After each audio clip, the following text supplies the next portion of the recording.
Yeah, you so do I yapa. See what when I do I yapa. What when I do I yapa. What do I yapa? Papa Jesse Mapayo. Ina Mapa Jesse Mapayo. Mapayo, Mapayo, Mapa Jesse Mapayo. See what do I yapa. I say, yeah, you so do I yapa. Give up, oh, I know. I say, give up, oh, I know. Oh, I know. Give up, oh, I know. I say, yeah, you so do I yapa. Mapa Jesse Mapayo. I say, Sagbado, Sagbado, Sagbado, Sagbado, Sagbado, Sagbado, Sagbado. I say, oh, Sagbado. I say, Sigo Benade. Upo Benade, Sigo Benade. Yeah, you so do I yapa. I say, Papa do I yapa. I don't know when you swallow. In a hard brown you swallow. Get a boy now, boy you can, you can already. Never do I yapa. I say, when I do I yapa. When I do I yapa.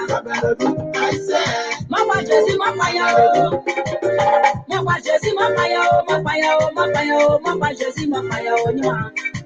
See what do I yapa. I say, yeah, you so do I yapa. Mama Jesse, Mama yo. I say, Mama Jesse, Mama yo. Mama Jesse, Mama yo. I say, yeah, you so do I yapa. Oh, I swear. When you chase you, in a when you chase you, see what my idea. Every day I'm on away, see what my idea. As a boy, every day I'm on away, see what my idea. And you saw my idea. Say, chase boy, wanna say, chase boy, say, chase boy, you are. Then you saw my idea. Mwana moshe siwe bleyo nywa Mesibo kwaya kiyo Asa boy bra Aye she siwe na Asa boy bra I know it Oh I know it I know it Oh I know it Papa kwaya kiyo Eko di ableyo I say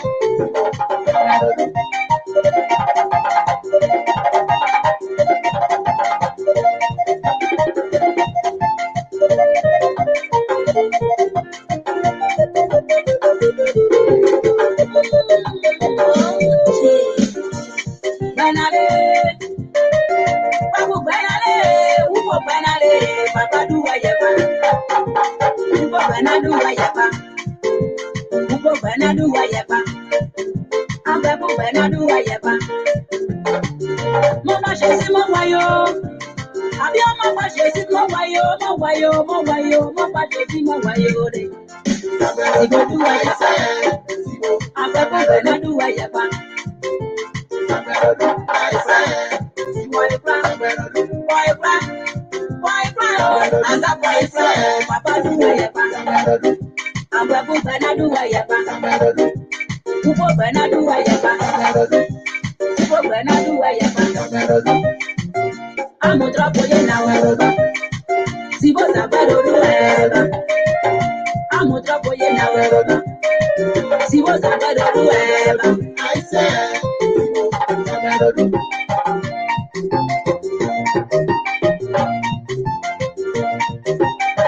see what's up,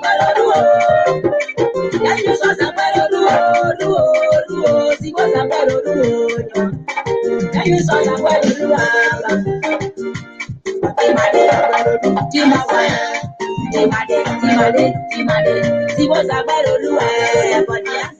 Good evening, welcome to the show.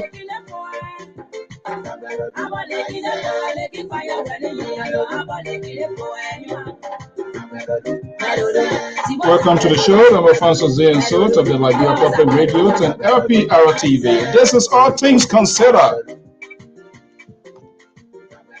Okay, good evening. So we want to welcome our viewers and listeners across the globe. But say thank you for joining us here this evening. Let's take this load, this trouble this corruption, deceit, hypocrisy. Let's take it out of our hair. So says the songwriter, that's Minister Alice Newan, based in Baltimore. We want to welcome our viewers and listeners. Mikey, good evening, welcome. Godwin Archie told a long time been away, but good back here. Gaba Jamin, good evening to welcome. Duardo is in the house. Eleanor Barclay from the next door of Joe Biden in Delaware. Good evening and welcome to the show. This is All Things Considered. And we're going to be having a conversation here about, interestingly, Decision Day on October. Liberians decide October 10, 2023. Who's who? We're going to be having this conversation here right here this evening, and all of you, of course, your views, your opinions will be highly, highly appreciated. As you know, it's Liberia Public Radio, always keeping news fair, balanced, and proportional. 131 days to go. Liberians will decide. I am Alfonso Zienso of the Liberia Public Radio. Welcome to the show.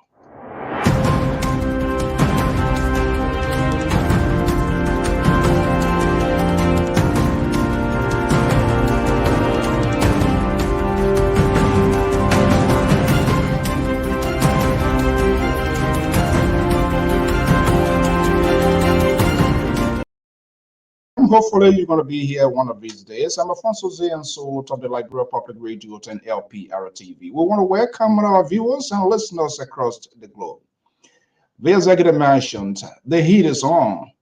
We now know those that are in the, and quite interesting, I've been monitoring what is happening in the media world, both in the USA, in the diaspora, with respect to the politics that has been playing in Liberia. And it's quite fascinating. We're going to be having that conversation. CPP does the CPP showcasing the lady called Fix It tool, and it's quite interesting things that we have been hearing. We're going to be having that conversation. Hopefully, the panelists are going to be joining me here this evening. It's 131 days to go. At the end of the 131, we will know who's going to be the chief occupant of this beautiful building. The executive mansion is the official residence of the presidency of the Republic of Liberia. Dualo, if those people are wasting time, it's not too late. I think we can file in our credentials and go. You never know. We just go and promise and tell them this is what we're going to do, and that's what we're going to be happening. Welcome to the show. This is All Things Considered, right here on the Diaspora Informative News Outlet. I am Alfonso Zienso, your chief anchor and chief facilitator. Welcome.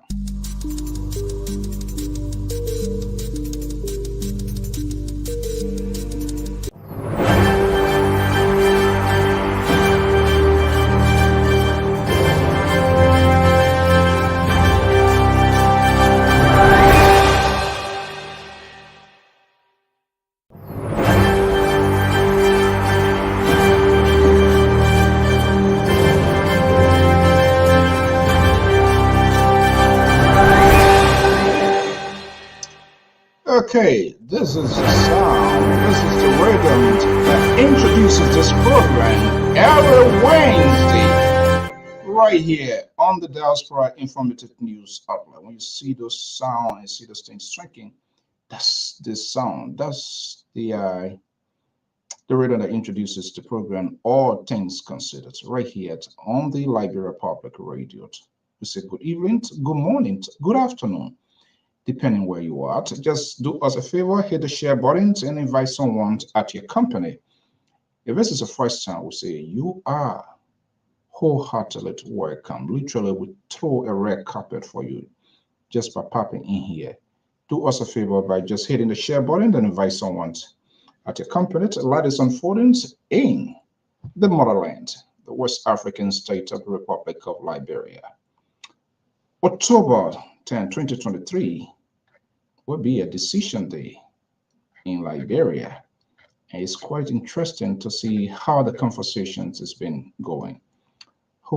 And we will know And I'm quite sure from all indications, regardless of what is unfolding, the Liberians are ready to vote.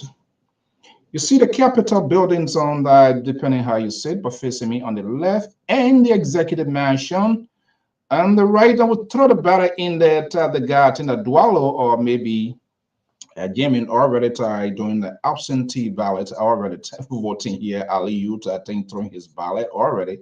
I'm not sure where you're going to be going. But the election this year is quite tense. And I would need, it's important that we give all conversation here, not just only the executive, but the first branch of government as well. 73 seats will be at stake. And that's where what makes it very much important because all of these people, they are a factor. But we do know the Powerball type is the executive, who's going to be the next president of the Republic of Liberia. Folks and I'm making literally, I believe on the 16th of June, they're going to be an official kickoff of a campaign. But the process is already on. And I like what is happening because we need to have this conversation way ahead of time to give us to give us a sense of a direction and be able to, that for those who have decided without even hearing from the candidates of the party, but the name attached, they have already decided, and that's one of the things. So if you were to do a sensor, a sensor on that, you will get to know that people decide way ahead of the process without even knowing to what these people, their political ideology, to what they represent, what they are bringing to the table. But the name embedded with the party itself kind of give edge and say, oh, this is the guy. I am going with this person. So people decide way ahead of time. And this is why I make it so crucial for those of us in the media world to be able to redirect that conversation. You can't do that. Doing that well, you think for your own political purposes or what you think you're going to get at the end of the day. But remember, your decisions is impacting millions of other Liberians, thousands of other Liberians, and that could be a game changer. And so what we are simply saying, now we know the equipment, Dr. George Weah of the ruling establishment, the Congress for Democratic Change, Unity Party, Joseph Boyka, and his guy, Jeremiah Cohn. Now we have Fixer 2, Alexander Benedict Cummings, CPP, and Councilor Charlotte Bronsky. They are all now. So we now know. Atta, Solot, good evening, welcome. This is All Things Considered. We are here as usual. If any of you want to jump in here, let us know and we can just bring you in here because this is about Liberia. And I think, all of us, regardless what it is, we must have a conversation, no matter where you come from. Liberia is a unique country with different social backgrounds. So hearing some of these soundbites coming from other people that you have to speak or you have to be in specific way, I'm wondering, I'm trying how to wrap my head around that.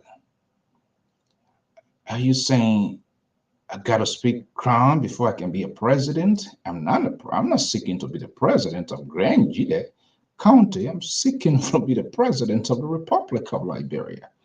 Know the reality of those things that are affecting the people and as to how you're going to keep that conversation. And they should understand your message should be able to go forth. But to label people that they should be able to speak specific data, other than that, they will not fit in the political discourse. I think that is divisive. You are simply telling us and many others who kids born out of Liberia and could have an ambition to go help. You're telling and say, no, don't come. And even by that, let me see here. Last week I should have hosted, and let me just announce that these are my two beautiful nieces. I did a full disclosure. Sarah Simmons and Jaretta Conant. They're going to be joining me here this Friday, which I had this program here, but for some reason it didn't go away as anticipated. They are the hosts of Sis Please podcast. Trust me, not one single crown they can speak. But they are Liberians. So should we say, well, I need to hear her crown before they can even be accommodated in Liberia? I don't think that is the case. Okay, it's 8:15 Eastern Standard Time, a little or after what 11th in the West African state of the Republic of Liberia. And by the way, starting this Friday, not Friday, this Saturday, we will be hovering inside Liberia at 12:30 Eastern Standard Time here, which will be 4:30. The Liberian World Today, first edition, will be aired on Sky Communications, FM, and televisions in Liberia, 12:30 p.m. Eastern Standard Time to 1:30 p.m. Eastern Standard Time. That will be 4:30 to 5:30 local time in Liberia. Join me and we're going to have a conversation. Okay, joining me now right here from the Ocean State of Rhode Island is a senior analyst of the Liberia Public Radio, still undecided, but I've been told perhaps he has reached his conclusion this evening. So what is the change again? Is it multiple appearances of Councillor Charlene Bronsky? Is that triggering this decision making today? I have no idea. But politicians are very calculated and very careful in getting their thing. So don't take me off my word. Who knows? You're going to hold back again. The delay because they're looking for something. They are looking for something. Something don't look for them. They look for it. Let me bring in Mr. Jones Octavio Mali. Is based in the Ocean State. Crew boy, good evening. Madam Tomato Weir, thank you so much. Laura Woos, thank you. To Raynand, thank you so much for joining us here. This is the Liberia Public Radio. Decision day in October of this year. Wow, time so quick slip away. All this yabba yabba yabba yabba will want to come to an end very shortly. That's the executive mansion there, and that's the Capitol buildings, and they're going to be designed right here, and that is quite interesting. Well, let me bring in Jones Males Otavia of the Liberia Public Radio. He is a senior analyst of the Liberia Public Radio base right here in my own Ocean State of Rhode Island.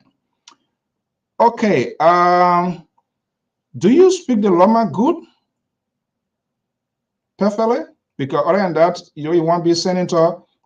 I'm afraid that you will not be accommodated. Unmute your mic. Check your microphone. Yep. Okay, yeah, you go. We're good now. Yep. Okay, so you passed that test. You can follow us on Facebook, on LinkedIn, Twitter, and of course our YouTube channel. Subscribe. Make sure you double check your notifications icon. Trust me, sometimes we play with these devices and sometimes it triggers. I can see my own link when it does happen. So minute time, it's common. So and a lot of people are called, oh, Mr. Soa, you're not coming on again. We don't see her. I say, of course we on. All you need to do, go to some of the old videos. I let you play in there, check the notification. You're going to see the icon bell. I like you playing the video, and that icon bell will be highlighted. You just tap on it. There will be a drop button, and you preferably want to hit on all notification, because when it goes to selected notifications, then it just gives its own option to what you will see and what you can see. But when you say all, anything that come, that's it. Anything come from Baghdad, you on your own. Okay, Jones, good evening. Welcome. Oh, thank you, sir. Okay, so it's quite interesting. I know you are a news freak like myself here. You've been monitoring the news filtering in from inside Liberia, even on the social media here. But let's this is all things considered. Let's keep in line with the traditions of this network here. My guess here, something is pounding within that you are concerned with as a Liberian, and perhaps you want us to share a note here this evening. What is the news thing that is happening now that we have not even talked about before? Well, in politics, there's always something to talk about, either on the positive or on the negative, or there's breaking news, but there's always something to talk about. And when we retrospect, you realize that Liberia and Liberians are making a lot of news now as we get closer to October 10th.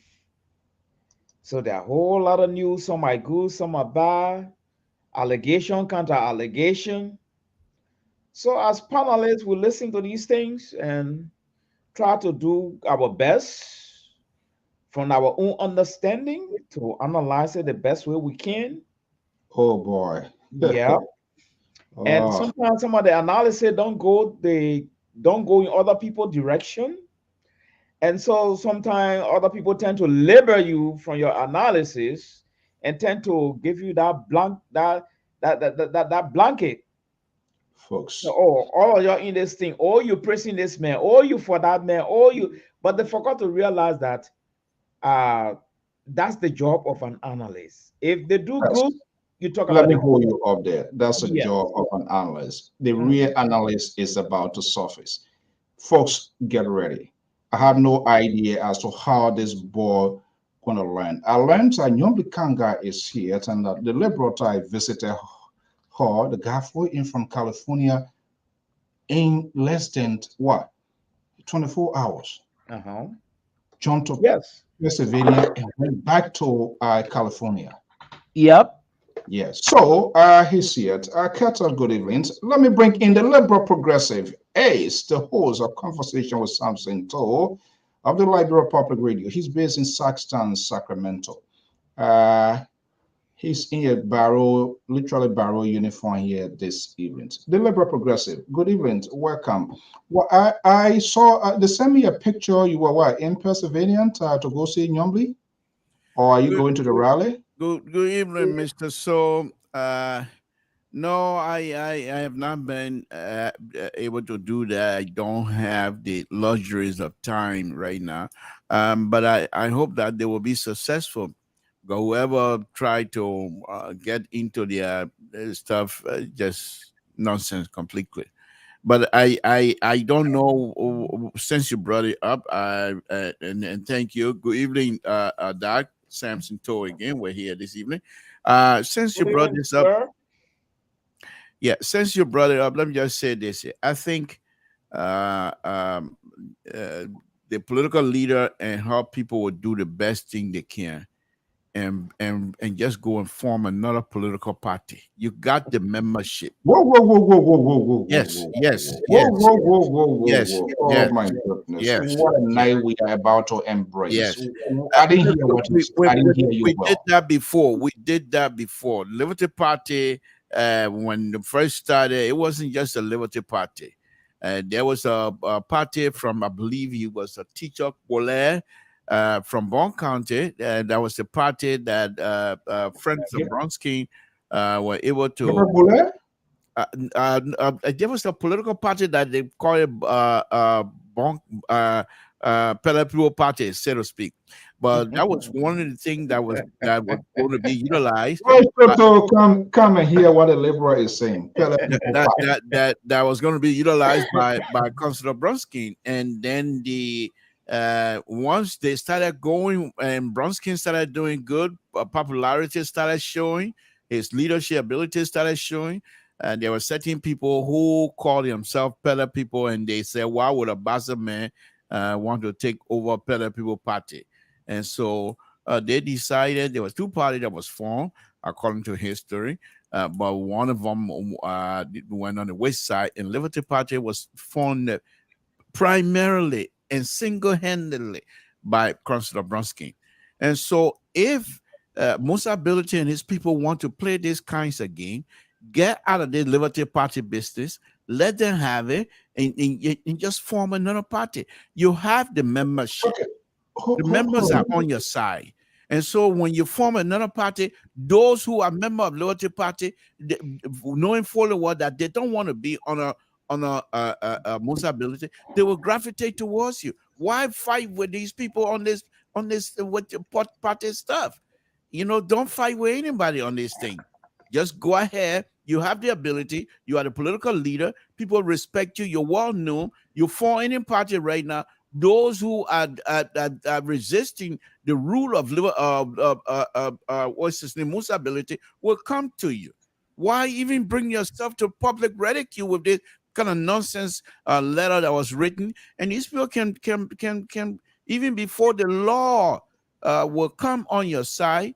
If these people go to court, they will bar you from having these kinds of stuff, because they if they say, unless you can come out and say Liberty Party USA but Pennsylvania, you have to add something on it, and that you're in the process of exploring the possibility of forming Liberty Party USA Pennsylvania, and then that, Okay, you have a room. chauffeur, turn up and pay, all right? Because earlier they boss here, we're not taking it with the Liberty Party. Earlier, other you people diffuse, confuse, and all of that. Good evening, the Liberal Progressive. Welcome to the show. Thank you. So this is all things considered here. Let's see. Let's look in your portfolio this evening. Too much is ongoing. So what is the latest from your end? Don't hesitate to share with us your guy you pick if there's any developing news. We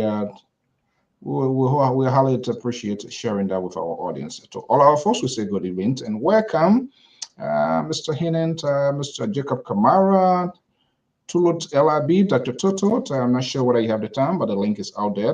Hey, Mr. Nangwe Fred Keto, the link is also out there for to those of you if you have the time. I believe this is Sir Patrick Sa. Welcome, Richard. Good evening. Welcome. Yeah, so Liberal, let me come to you. What are you considering this evening? Well, two major things. I just I just gave you one of the major one on my mind, but then the second one is McCarthy, the ambassador, soon to be ex-ambassador to Liberia. He's a brilliant young man. And Abachair and Speaker Chamber, they thought they had him in a corner, and he came back swinging as much as he could, but intellectually, and took these two people to a political school like they never seen before. And I've read the whole press conference stuff. I like the way he lay out. Because the two of them, Abachair and the Speaker Chamber, they went after him when he made his first read his first statement or whatever, and they thought that he was meddling into Liberian people business. But if you go and read that, just let me go to this guy here, because why are you so addicted with this McCarthy and Abbott? Because McCarthy is putting you. Are you looking up to replacing what he's doing? No, I'm not American. What you call to be American ambassador, but no, okay. Seriously, Mr. So seriously, what he has done. The thing is, because of and I bet you, CDC think they have it under control by him leaving. The next person coming will even be tougher than this guy. No, listen. The guy who's coming is coming with a mindset of security, and he's not gonna, and that's what McCarthy is laying out to them. But CDC are so they're so dense. Their mindset. Hold your peace. They don't even read these things and don't even understand what. Are you replacing Amos George here this evening? No, I'm not forcing. Okay, let me bring in Mally Jones here. I'm not sure what Mally Jones, what is on your plate. Let's go to Minneapolis, Minnesota. The hot cake on the vise. I start getting some phone call too. Your analyst are like, oh yeah, Labrador people, man. They don't even ask. As soon as they hear a rule, they carry a breaking news. Sister Goya, senior analyst of the Liberia Public Radio and a strong supporter of Councillor Tiawanse Gonglot. Good evening, my dear brother and friend. Good to have you here. Good evening, Mr. So. Good evening, Mr. To. Hey, my brother Mali, how you doing? I'm doing great.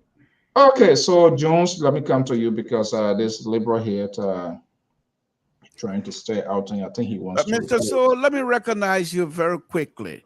Thank you this evening for putting up the color of Liberty Party as your background this evening. You recognize the effort and the truthfulness of being a Liberty Party. I'm here as member of Liberty Party, and that's why you're honoring Liberty Party this evening and putting the all of the greens. Thank you very much. Go ahead.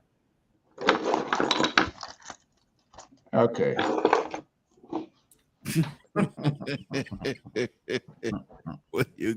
You're gonna change.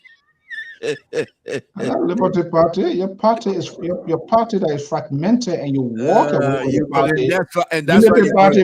Unity Party people not even want you. You jump beyond that. I wonder why you forcing yourself. Okay, let me bring in Mally Jones. Jones, this is all things considered. It's quite fascinating to see what is happening. Liberia decides October the 10th, 2023. What are you hearing from your end? Well, what I'm hearing from my end, a little bit sad. Sad in the sense that this drug issue that is taking toll of the lives of our young kids in Liberia.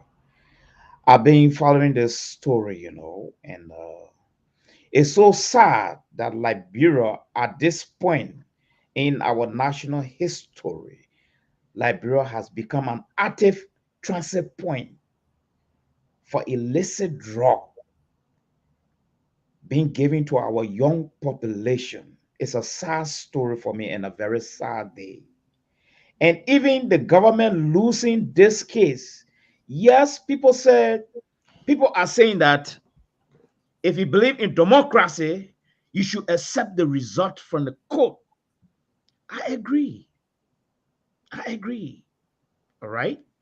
But the manner in which the drug is coming into this country, you see, we are not going into the detail. Just give the news beat, and I will go to City, and then we want to go around. I will share the statistics how the drugs really killing our little brothers and sisters in our country.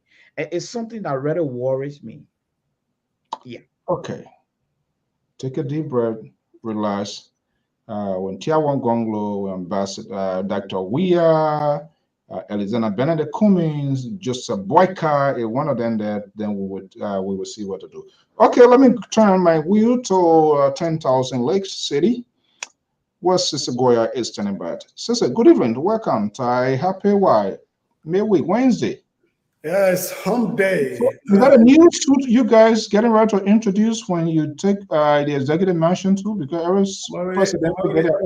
No, I mean, I love your word. That sort of safari-looking type or whatever. I don't know what a new type of purple suit. We're getting ready. I will give you a tour of the broom closet where we're going to be taking the broom from and sweeping.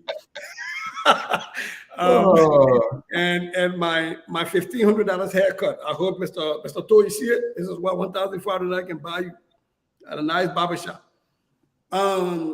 Having said that, though, what's on my mind on a serious note is Ambassador, the U.S. Ambassador roundtable today. I'm going to read just 2 sentences, and I'm sure we will dig deeper into it. But what comes on my mind is that he said, "My congratulations come, however, with a caveat. Going forward, I expect all parties to avoid a repeat of the nonsense." Underline that word. I expect all parties to avoid a repeat of the nonsense we witnessed 2 weeks ago with the political disruption of a church service. And then the next piece that got me is that the true test of the commitment of the Farmington Hotel stuff is the execution of a free, fair, transparent, and peaceful election. I urge media institutions and integrity organizations to keep politicians of all political parties accountable to their important declaration commitment. Rather than simply reporting on a horse race, ask politicians the tough questions about their platforms and records, shed light on policy inconsistencies, and remind the public what they stand to gain or lose. Again, the ambassador almost looked like he borrowed some words from my big brother, Mr. Toad, the nonsense that occurred the last time. and urging political media institutions and integrity institutions to hold these people accountable, ask them about their platform and point out the inconsistencies and let the people know what they stand to lose or gain. I think that was a charge to all of us, especially to us here at LPR. We are an integrity institution. We are a media institution. We've always said the truth, but this is a charge to all of us that sit here as talking heads. We need to ask these people the tough questions. We need to be bold and let the Liberian people know where the inconsistencies are and to tell the people what they stand to lose or gain based on how they cast their vote. Well, that statement without even going from start to finish, those two lines, it simply tells us that like we are unable to manage ourselves. We can do things for ourselves. We feel we are independent people. We can make some sagacious decision, but we don't. So people now from foreign land will provide tutorial for us. Guys, welcome to the show. This is exactly what we've been calling on here. These politicians, it's good to have a side, it's good to make a pick, but let's put the country first. We can't just throw anybody in this building because of what you yourself personally you hope to gain out of taking that person. So let's look at the 15 political subdivisions and the future of the country. Guys, the conversation opens 133 days, 131. Let me see here before I give some false news here. Okay, 131 days to go. Liberia will decide. Okay, welcome to the show. Let's have a conversation here. Literally, you and the Liberal Progressive in the same talking point, and that is also important.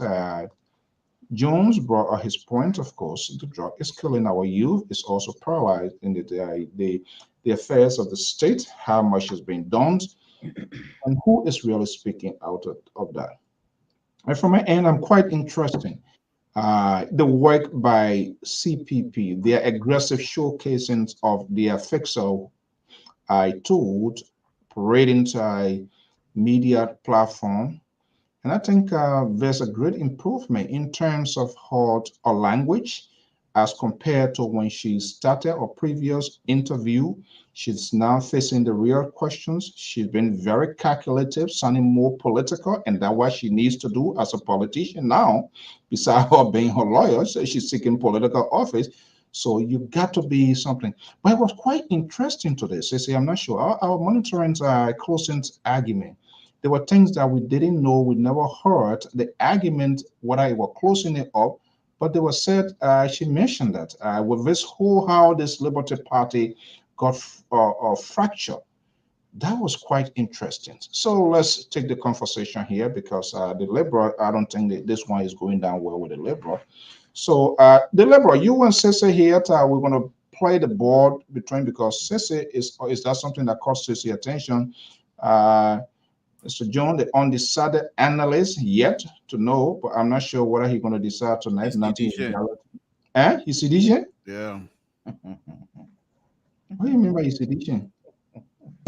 Is it a crime being a sedition? I'm entitled to my view.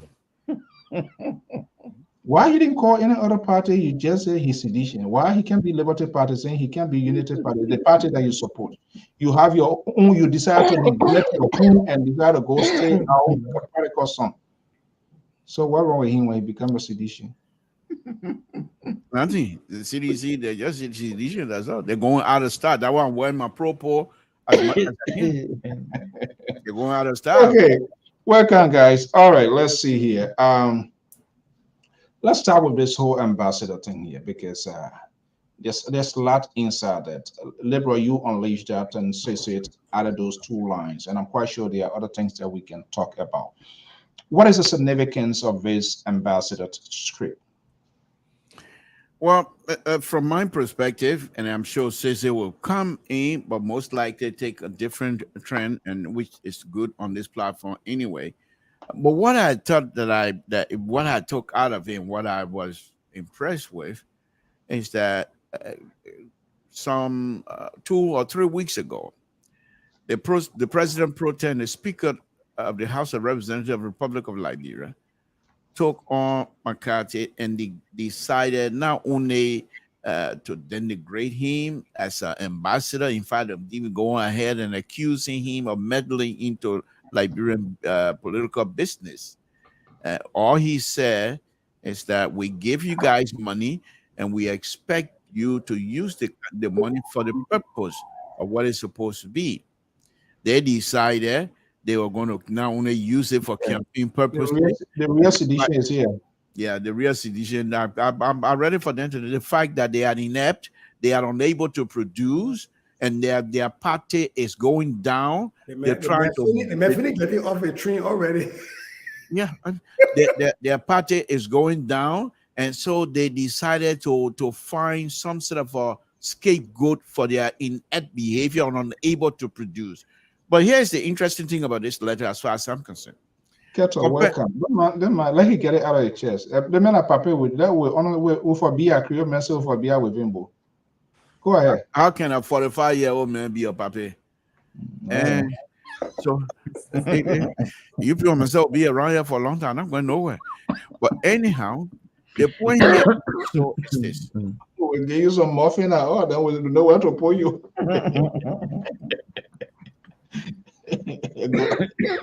You want to stay around for the life of your loan? We know where to give you to put you away. That's the insurance talent, though. You see, if it not work, you will say you owe. Folks, that's it. They want the liberal off this platform, but I'm not going anywhere. But anyhow, let me make my point, Mr. So, look, so when he came back today, his statement, he first started by reminding Liberians that he made statements some time ago. And then he also brought in intellectual way of saying you're supposed to do work here, but you're not doing work. Yeah, $100 million drugstore. Yeah, what happened? But I'm not inside. That y'all didn't want to make the decision, but we respect it. Then he went on. If his clever way, now he went on to praise the security apparatus. To say, you guys been doing good. You did this, you did that, you did that. Interestingly, in praising the security apparatus, he also brought on the fact that CDC and his government is so weak that the drugs that the American people providing free, that people are supposed to get free, people are selling it. People are selling it. Pharmacy. Those that are supposed to be monitored by this government are selling the drugs, free drugs. And he brought that up. Not only that, he went also deep into it, having had the opportunity to tell the security apparatus, thank you and what have you. He went also to say, I'm leaving, the next person coming. But here's the interesting thing about tying that person, and you got Jefferson coaching there. They're not listening. They're over there threatening people, okay? Threatening people's jobs and what have you. But he said the next person coming. But this is how he tied that person. He said, President Biden, security strategy. I'm implementing part of the security strategy for President Biden. Now you think the next person that's going to come will say, I'm not going to implement that? And he lay it out. So some of the things that will affect the security strategy if it's not taken care of. And people are not listening. They're over there running their mouths, putting their foot in their mouth, and say there's somebody making sticker transport Jefferson coaching. I'm a little bit upset with a young man today, to be honest with you. All right. So we get a full house, so we're going to keep it strictly to the point. We'll try to condense so that everybody will have the opportunity to touch their part. Walton Kettle, pro-GOL supporter, senior analyst of the Liberia Public Radio, is based in Connecticut. They were waiting for you to come. You're here, and so this is why other people are jittering here. Don't mind them. They have to deal with it. Kettle, good evening. Welcome. Let's hear from you. What are you considering this Wednesday? Well, thank you, brother. So I would like to see my brother. She said, thank you so much, Mr. Mali, and the Liberal Progressive. I don't know where the liberal progressive is. So sometimes when he talking, I just be okay, because nobody know whether he left or right or center. So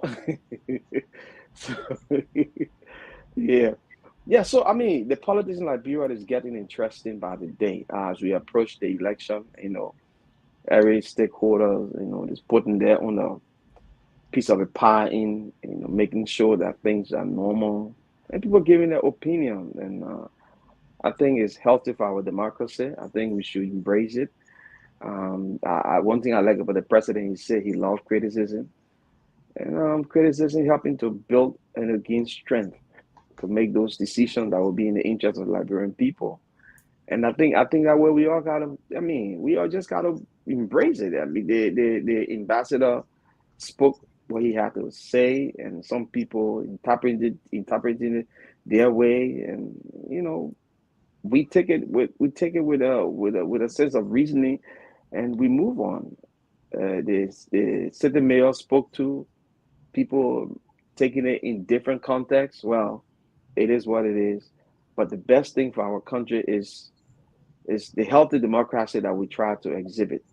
I mean, in West Africa, we should be proud that at this time, anybody can stand there and speak their mind, and they are not arrested and put behind bars. They are not chased out of the country like some other people made up their own escape route and went places and said government are after them, and we know that's not the case.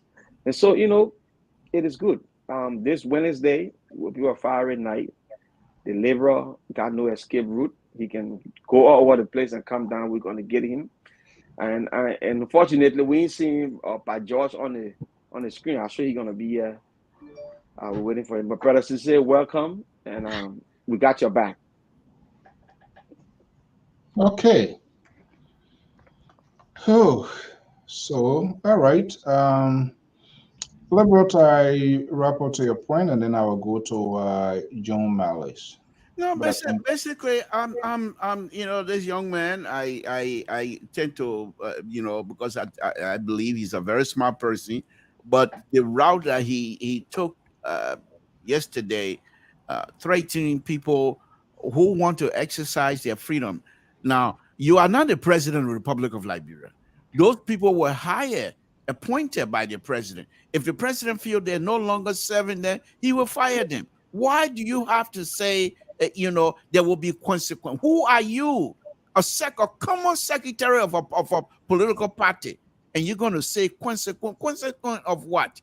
Kick him out of the party? okay, let's do it one thing at a time. As we dance around, we're going to go to the other people talking point, and we're going to be spending specific time so that people will have the time here. Okay, guys, let's scramble over this. It's a first essay to join, but you pick up specific line from what the ambassador said.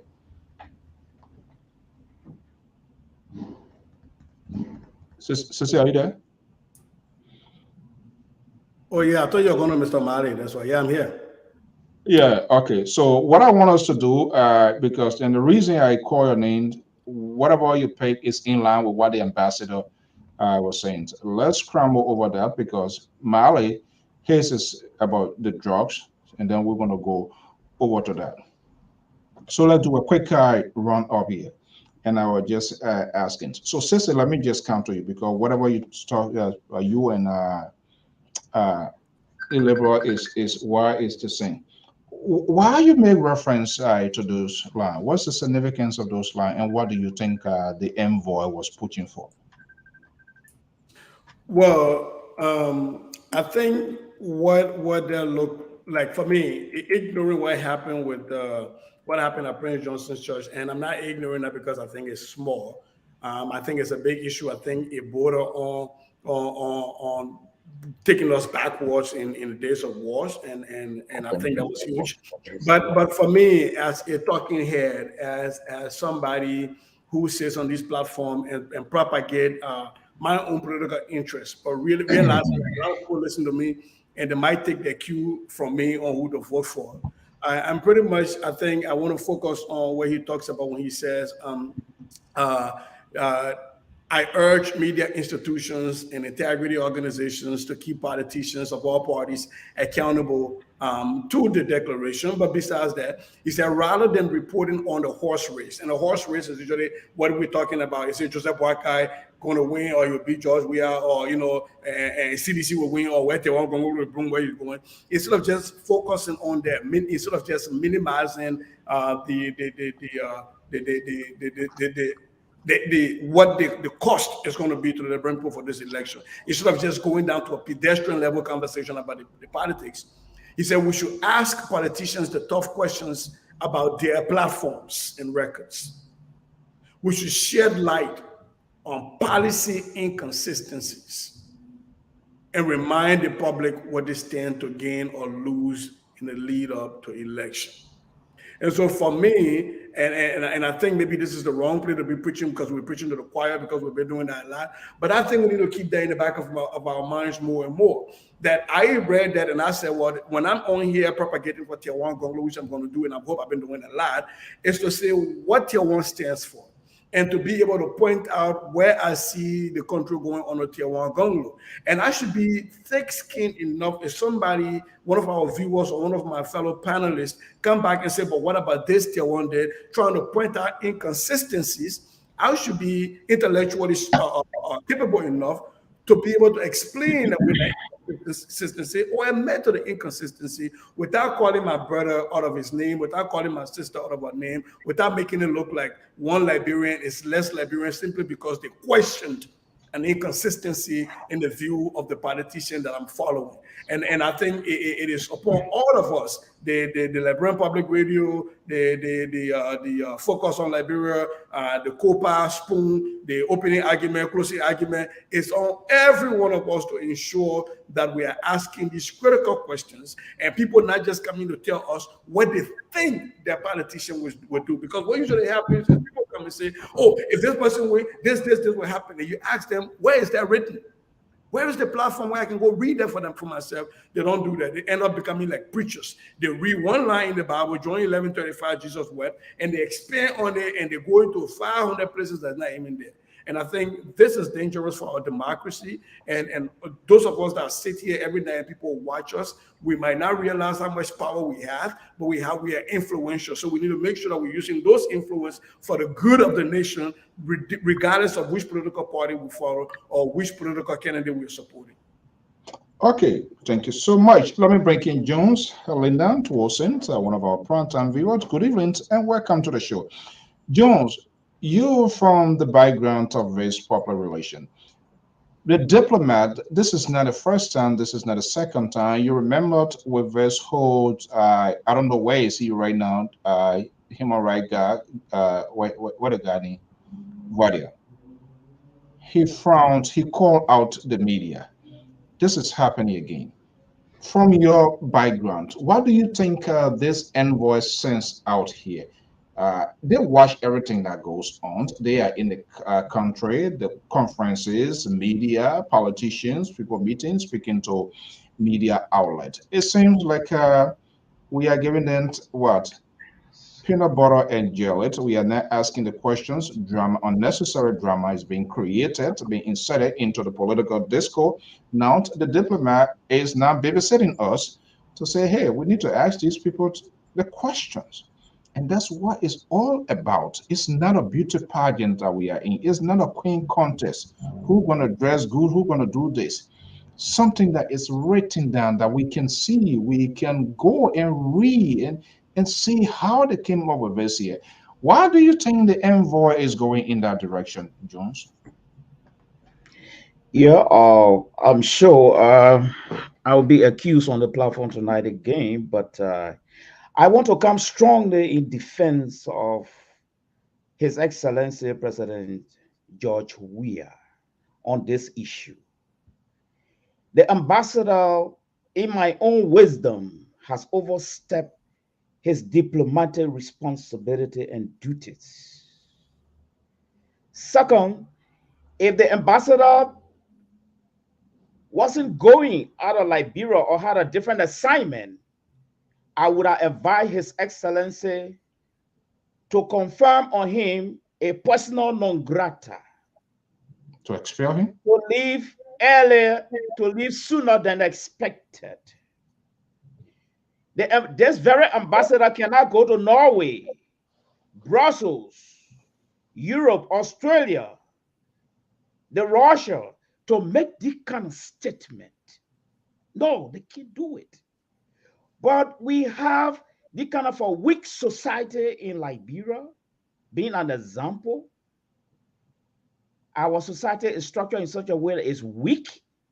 And so the American ambassador, when they go to Liberia in Africa, in quote, they turn themselves into what I call is a little emperor, going from county to county, going asking people, you can't do this thing in Brussels. They can never do anything right next door in Canada. But because we have a weak system in Africa, these people take advantage of us. It was not his place for that message. That's the first thing. Secondly, we are a sovereign state. We have our own constitution. This is a sovereign state. America does not have the moral authority through this ambassador to tell us what to do and how to do it. They cannot preach democracy to us when they themselves, their democracy, almost went into peril. You see? But let alone that, I would have advised His Excellency for this guy to be declared persona non grata because it's going too far. You see? And secondly, to see some of my brothers, we have come of age as a nation. We have come of age in our sovereignty. We have come of age, to be respected. For us to sit here today, after going almost 100 and some more years, to be praising an ambassador who tried to tutor us, how long will we continue to go in this kind of a direction? How long? Something that the Liberian ambassador cannot do in the United States. It's just a sad day for me on this particular event. That information was wrong. Even the line and Mr. Goya is supporting. I'm just blown out of my mind for us to be in defense of the ambassador teaching us elementary education about our election, how we should conduct ourselves, and we are supporting it as political gurus. Okay. It's quite disappointing. So I want to defend Joe. We are on this, that if he were not on his way, he should be declared persona non grata. Can I he called my name though? Can I respond? Hold on. You just said when people call people name or Twitter. Oh yeah, you called my name. Yeah, you will respond. Hold on. This is the beauty of this network here. We always boss one another brain. The guy from Connecticut seems to be in a good mood here. Let him get out of his chest. First and foremost, Kettle, are you in line with what Jones is saying and why? If so, unmute yourself.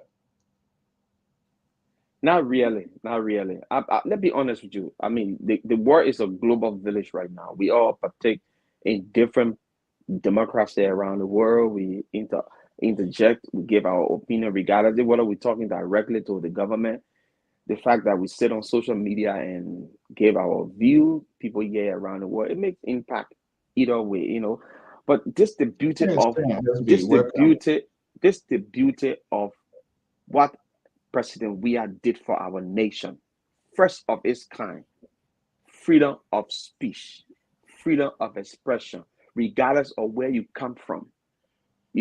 So this to show clearly how you can be a foreigner, you can be a diplomat, you can express yourself in our political discourse. It's okay. Now, I was listening to the ambassador. I didn't cover his speech when he did it first, but when Mr. Jones was talking just now, I was listening to the speech. Yeah, and to be honest with you, what you were trying to say is words of caution for us Liberians. Let's be very honest. Look at what happened at Prince Johnson's church. it could stir up into something. He tried to tell us, people, before our election is even the campaign, it's even announced, before we even start talking about election, people start talking about the election will be rigged. And, you know, people start saying all kinds of stuff. He said we should abide by the thing we put our signature to. He advised us because not many of us would agree when we get whooped. When President, we are whooped, the opposition, are they going to accept the result?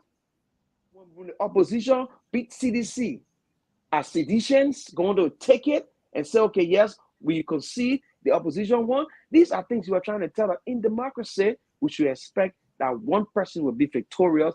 And when that time comes, the party who is not favorable by the people should say, look, we concede, congratulations, rule the nation. I think that's what the ambassador was saying. And me, I take it with strong, I mean, I take it with a great deal of respect, because at the end of the day, the ambassador lived in America. He will come here. If something should happen in Liberia, he will be flown out. Our people will die. Our country will be further destroyed. And then we cannot sit down. We'll be calling on to see America for help. So, I mean, let's just take it as it is and say, you know what, Abi? Since we political guru, can we tell the people in the room, those political leaders, to stop the personal attack, to stop doing those things that will create problems for us, and to push the narrative of development or the platform that will encourage Liberians to come to vote for them? We do not care about how much money somebody has. We do not care about who lying here and there. We want to see what we can deliver for Liberian people. As far as President Weah, the Liberian people have seen his deliverable. So they were judging based on the deliverable. As far as Joseph Boaga, the Liberian people have seen his performance for the past 12 years. If they were accepting to come back, fine. Kumi and all the other people. Let's leave it there. Sisset, you were inserted into this. You are one of the author in the sense of getting this conversation with the liberal progressive here, and it's meant to stabilize the conversation a little bit here. I will bring you back to the point. The ambassador indirectly may reference whatever happens to the church, and where I know, and all of us know, he's speaking to indirectly in that sort of diplomatic tone.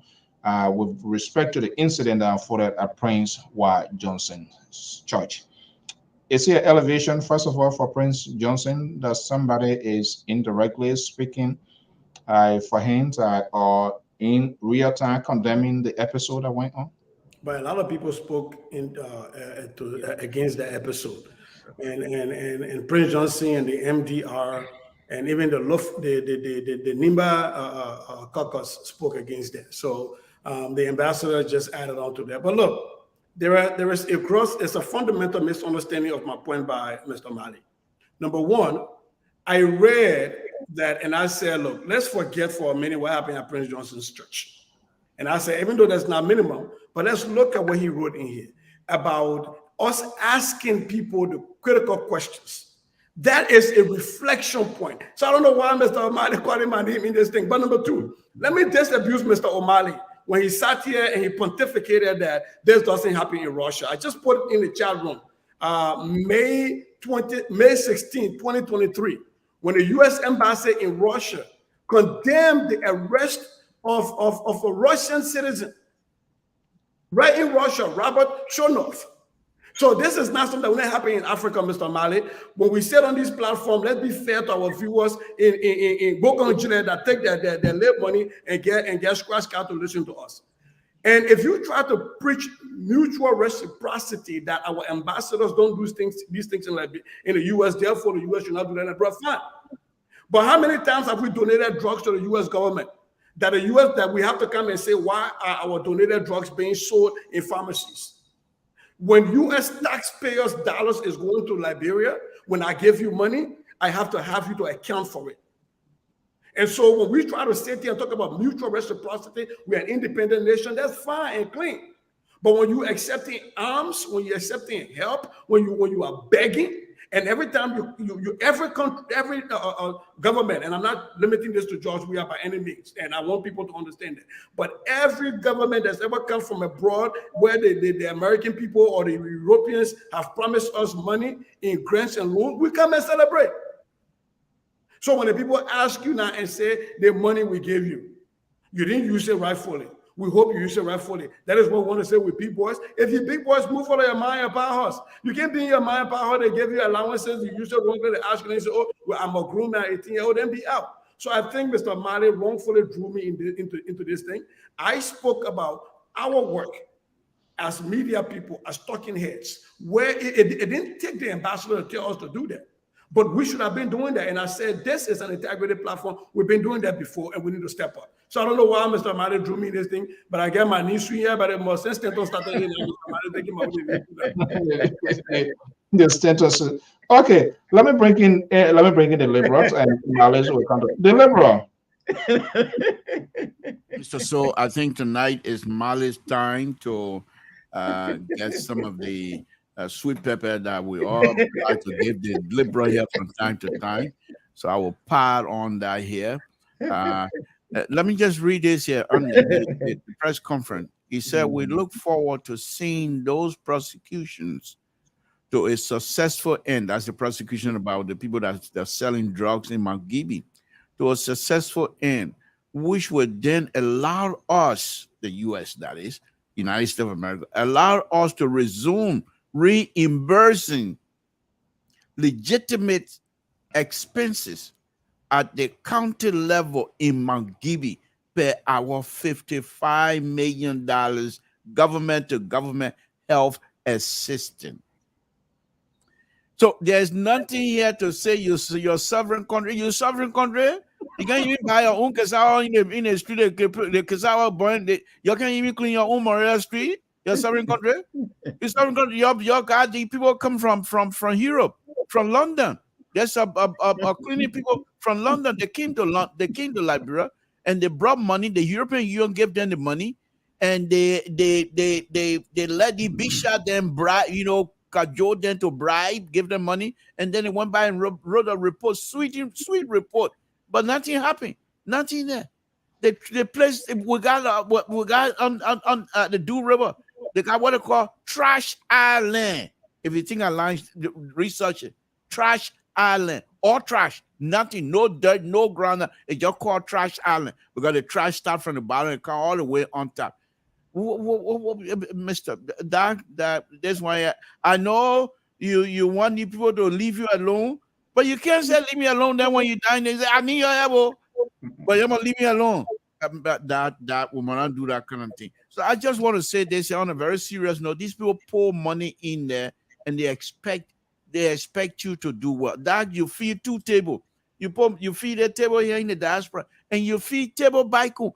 But their ambassador trying to say, I'm trying to save that so he doesn't feed table here, because if we do good at home, there will be no reason for the dog to feed people here, not all the time. And this is where he's coming from, my opinion. Okay, let's see. When people say it like this and I focus, there seems to be something like, did I say what I say here today, or how this came out here? So let's see. Let's give people a second chance. Mali. Mr. So don't sweeten it. Ask the dog if he's ready to eat crow. Don't come sweeten up here. The people say, no, ask the dog, are you ready to eat crow? Well, I said, get a memory one for all. I know. No, that guy came to Mayflower here tonight. I don't know. He the one getting in place of Amos George gradually on this network. Payback. You saw what he did last night. Oh my goodness. So, Mr. Jones, any change in positions based on these guys' arguments? Fair, arguable point, you think? Well, in fact, I think this has helped to consolidate my position more than ever, because they made a MAGA Republic page. This is, you see, I thought Kelton was a coalition with you, boy. They you see the position, Seseto, that's a very good one, as well as a laborer. But not agree on principle. This is a sovereign state. Let's just agree principle, okay? And this is not the first time the ambassador cannot be a donor and an auditor at the same time. Is The it, ambassador, so, hold on 1 second. I come in now, I come in. The ambassador cannot be a donor and an auditor at the same time. Secondly, the ambassador going from country to country like a small emperor, when we have a president in our country asking people the money that we send, that's not how America works. You know, The major answer America want to audit. We know So how let me ask you. audit. So let me ask you here, and I'm going to do it in the simplest form. You send money to Liberia, right, for people to get certain things done. Yes. Do you follow through as to what are things you want them to do, whether they are doing it? There are many ways to follow through, not that way. No. Which way do you go? Which way do you conduct? In the first place, the money that was given. No. Let's apply this in your case. Say that you're sending funds to Liberia for construction purposes to build your house, your dream house, whatever. And you send it in thousand. Do you just send it and just turn your back? And do you know how far the level? Have you bought this material? I asked you to. Do you do those sort of follow through? Yes. Why? Good. I don't follow through because I'm spending the money. I have a manager on the ground, and he's supposed to carry on the work. And I want to find out whether the money is used judiciously for the purpose for which it was intended. Yes. Okay. Yes. Do you think America is a donor to Liberia? Yes. Who do you think is the manager for America in Liberia? The ambassador. So who is speaking right now? Being a manager, you get report to the money that employ you, not to us. We're not interested in that. Send your report to the United States. There's a channel and other agency that will inform my government about my shortfall. That's how it works in a diplomatic cycle. Yeah, when you get the ambassador coming, first of all, he taking the airway. I mean, it just blew my mind. And my brother Keto even said that His Excellency support freedom of speech. Yes, I agree. All right? The freedom of speech should be for our citizenry. The freedom of speech should not be for Mali, I'm afraid to say you are getting. So freedom of speech in America enough for you just say anything you want to say, and you are a sovereign country. You have a whole set of leadership. Mali, I think this one's escaping Dr. Mali. Mr. Moderator, I said I'm even more emboldened right now. If our president in Liberia, I will call the ambassador. I said, you are right what you're doing, but this is not the channel. I will tell him, and he continued to insist. I will declare him persona non grata immediately. Are you replacing Libra on this network to suffer a huge backlash from Are you fighting hard to replace the Libra for the Libra to go peacefully today? Real quick, with a personal granta thing. You know, I don't understand at this time of our national age. Why are we supporting the kind of thing at that time? Because you still wearing diapers. We are still begging for food, but that does not mean that you should try. I mean, you should trample over our sovereignty. Mr. Malio, Yes, sir. Well, just say one Papa used to say, he said during the war, he said when you live in the swamp area, and it hard in our Zinra, when it's raining. You got two choices. You can be in a heat, you sweat, and you be uncomfortable, or you can open the window for cold air to come in. But if you open the window for cold air to come in, I think I mean without cold air, mosquitoes. So you got to decide which way you're going. You want to be in the heat and still fine. But if you want cold air, the mosquito got to come on the cold air. Okay, brother, so let me just put something in there. Every protest in Liberia by the opposition were taken to the American embassy. Oh, Every here we go. protest Here we go. were taken to the American embassy, to the feet of the American ambassador. Even the CDC Every when they were in Yes. opposition. So why are we taking our political trouble to the Americans to solve, especially the ambassador? Why? Because we are weak society. Our president, I will tell you, don't go down there. When Thomas said before his death that I will be not aligned, those were good political standing. Thomas did not say I will be with you. He said I will be the non-alignment thing, that direction I will be going. All right. What I'm saying. He's taking the American validation though. Thomas Guys, you're taking your demonstration and presenting paper to the American embassy. We're supposed to go far from nothing but this time. Let's get a glass of Did you water. frown on that? Did you frown on that? Guys, let's get a glass. Thomas taking the American to validate his leadership. Let's get a glass of water. Let's get a glass of water and we'll be. Let's get a glass of water and we'll be right back. Yeah, let's get a take glass a break of water. and we will be right back. The conversation is getting the.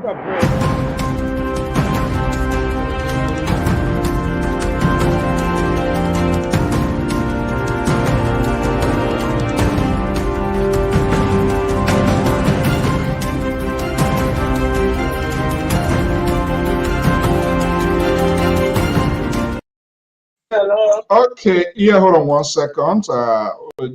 Guys, welcome. Okay, we're gonna that's the first break here. Let's see here. Okay, Koto is on the line yet. Let's hear you. I guess you're monitoring the conversation. Yeah, thank you to you guys, and thank you to my director for taking the time to listen to this program. I have serious problem where I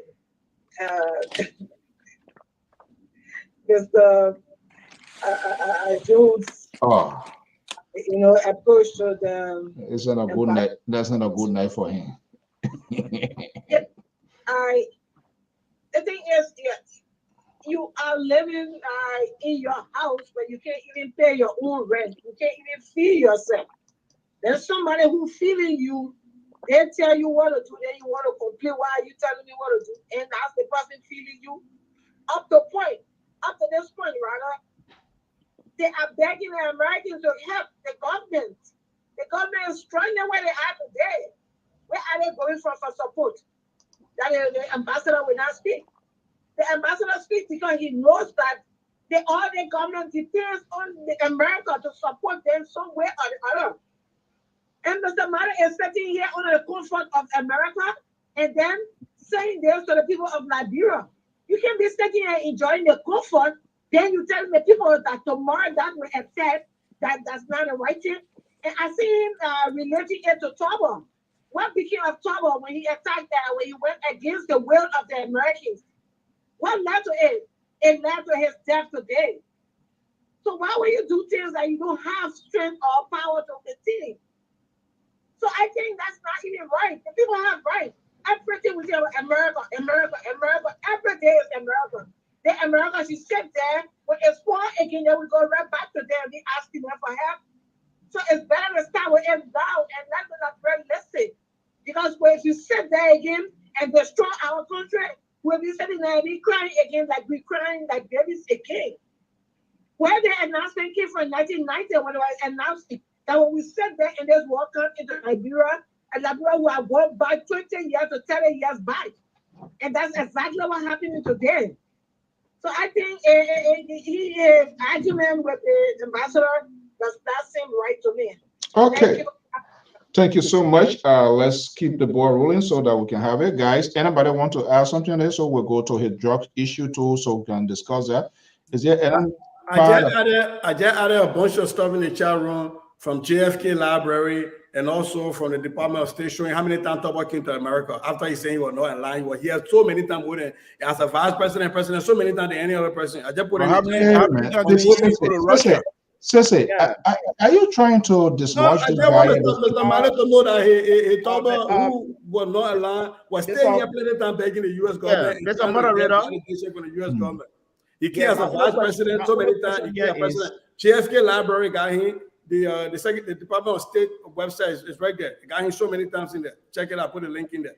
So I had a last question for the panelists, especially His Excellency, my brother Goya. So we are doubting our sovereignty as a sovereign nation. Are we doubting it? I mean, are we rather doubting that we are a sovereign state? So That's my question. No.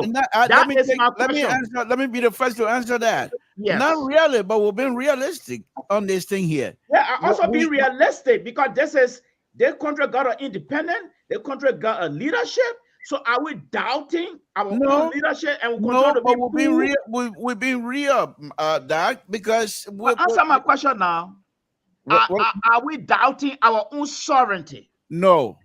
I think you want me to answer your question because I don't think we're even discussing sovereignty. It was not a matter of sovereignty. It was a matter of people speaking on the ills that are going on. And every nation, the fact that we live in a community of nations, we speak on ills that happen in every other country. We sign so many international treaties, so many international declarations that we have to be accountable to. But just for my people out there who live in Brooklyn today that don't have the time to go on the internet to find these things, when you look from the one visit that they have here, official working visit for Samuel Doe, one of them was in 1982. Before then, 1979, Tobo. 1976, Tobo. Private visit, 1974. Private visit, 1973. He accompanied William V.S. Todman, 1968. So the man came more time than any president before him. The only other president that beat him that any doesn't salute. So when we hear talking about trying to raise these people up like they were lions, they were still in the background begging because they know their validity depended on what Washington said. Okay. So how long will we continue to beg? How long? As long you're not able to stand on your 2 feet, Malik. So even if the opposition take over, it So, will still be the same begging. They will still be begging. Jones. Oh my God. Jones, do you think the ambassador's statement or positions or comments, is it in good faith or not? Well, I think they're just taking advantage of the. Are they making up something, or these things are happening? No. He's not making up anything. He is saying the truth, but it's coming from the wrong mouth and at the wrong time. We are a sovereign state. If you have a qualm, channel it to the executive mansion. We'll look into it. But my question now is, if we're sitting now calling ourselves sovereign state and we're still being pushed around, so when are we going to leave that bubble? When? Let me say this here. When, moderator, when are we going to leave that bubble? I come in, sir. So that means even when the president is waiting, for example, Councillor Gongoro or Ambassador Buakai or Kumi, so will still be allowed to be turned around like that? So let me ask a critical question to Dr. Mali. Dr. Mali, if there is human rights abuses going on in any part of the world, do you expect other nations that are a member of the United Nations to speak against human rights in any country? Human rights violation in any country? You said, do I expect?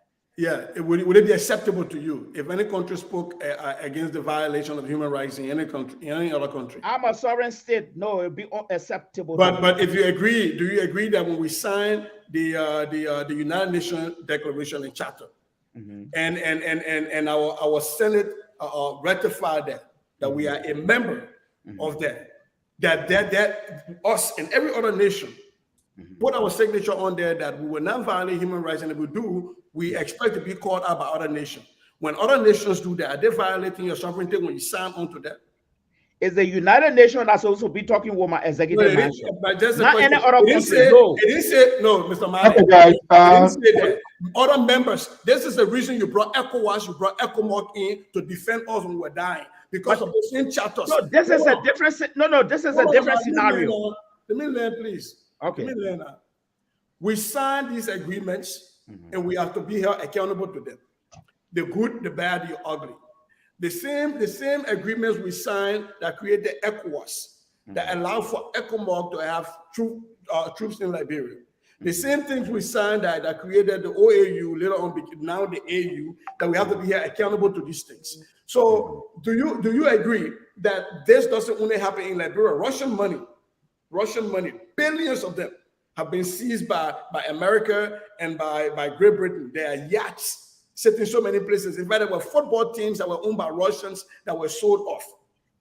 Right? We have nuclear power in the likes of Pakistan that still get pushed over by the United States and other sovereign nations to be held accountable, to hold themselves accountable to things that they signed onto. So my question to you is, if by speaking on an issue, and by the way, the ambassador represents the president of the republic that he or she comes from, if by speaking on issues that are truthful, because he said they were truthful, because Mr. So asked you if they were made up, you said no, they were truthful. And so if by speaking on truth about matters that are happening in the country, do you take that as an abrogation of your sovereignty, when in fact you can allow, how to call it, a Nigerian to be chief of staff of your army? Yes. Yes. Oh, okay, sorry. Yes. First place. Abrogation of your sovereignty. Yes. Okay. Firstly, the message is correct. The messaging is 100% correct. The channel is wrong. The presentation is wrong. The timing is out of order. Okay. Guys. It should be government to government. Not ambassador to government. But the ambassador represents the government. No, there is a channel how the United States can audit. So let me ask you. I don't want us to waste time. We gotta open the lines. We gotta open the line for the. So listen. Mali. And an auditor at the same time. Mali. Before we go. Yeah, everybody. This warfare here. They're not only leader that can put on. We ourselves can put on for how a man is drowning to a mid they drowning. You crucify yourself here tonight. The liberal is the guy that is noted to be the one to take this cross here for whatever reason you decide to just jump in it. You may Carter say who Carter said the other one yes. Mr. So, as a liberal, I think why I'm not going to wholeheartedly embrace my brother Mali here now, but let's look at it from a different perspective, and that is, Mr. So, just give me 1 or 2 minutes, please, if you don't mind.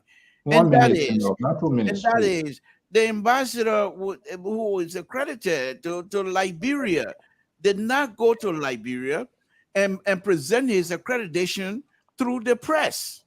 I believe he went to Liberia, presented his accreditation through the executive mansion, which means, then I would say that here is my paper that I'm giving you. And from here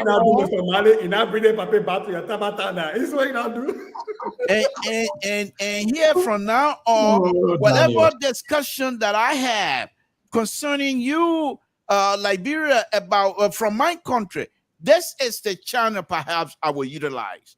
So Mr. Mali perhaps is onto something that perhaps, yes, whatever he's saying is correct.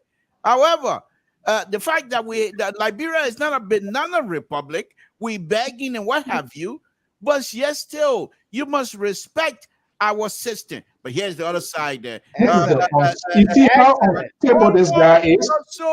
What is he talking about? Please. Here's the other side. Here's the other side. You can say then, the ambassador did not go to the minister of go in the street. The ambassador has a press conference in the American embassy, which is considered to be the country of America.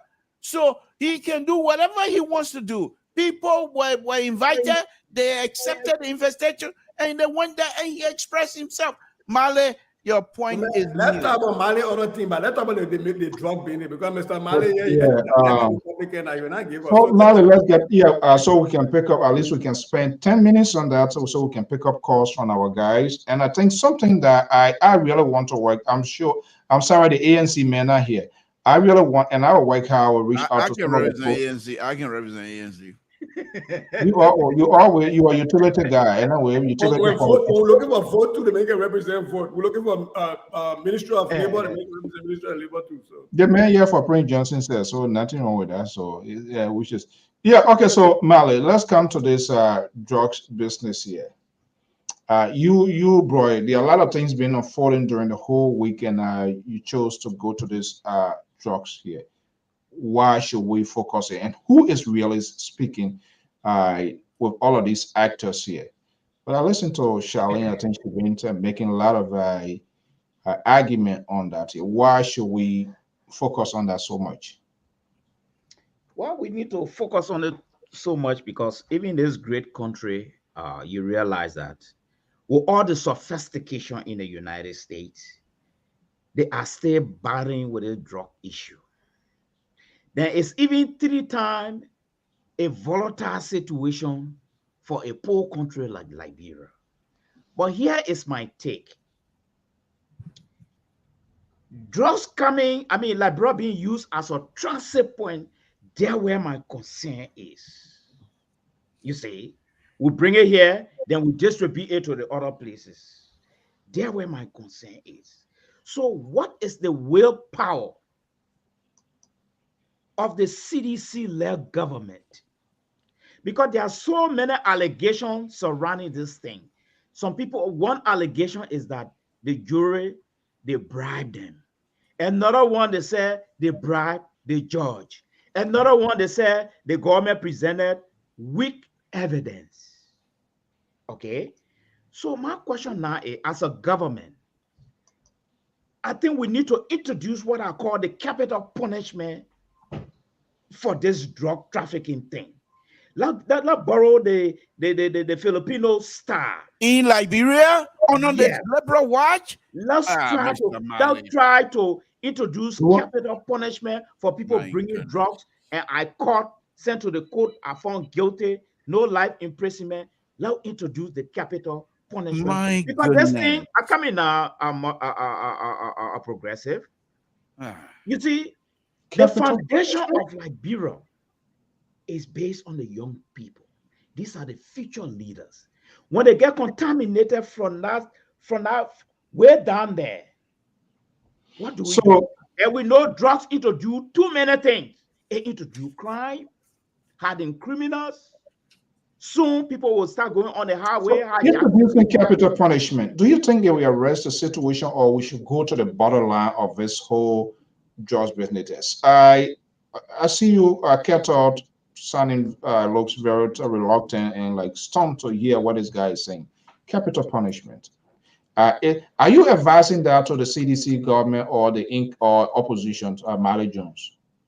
I think Brother Jones right now, I don't know, he having a really bad day. Yeah. I don't understand.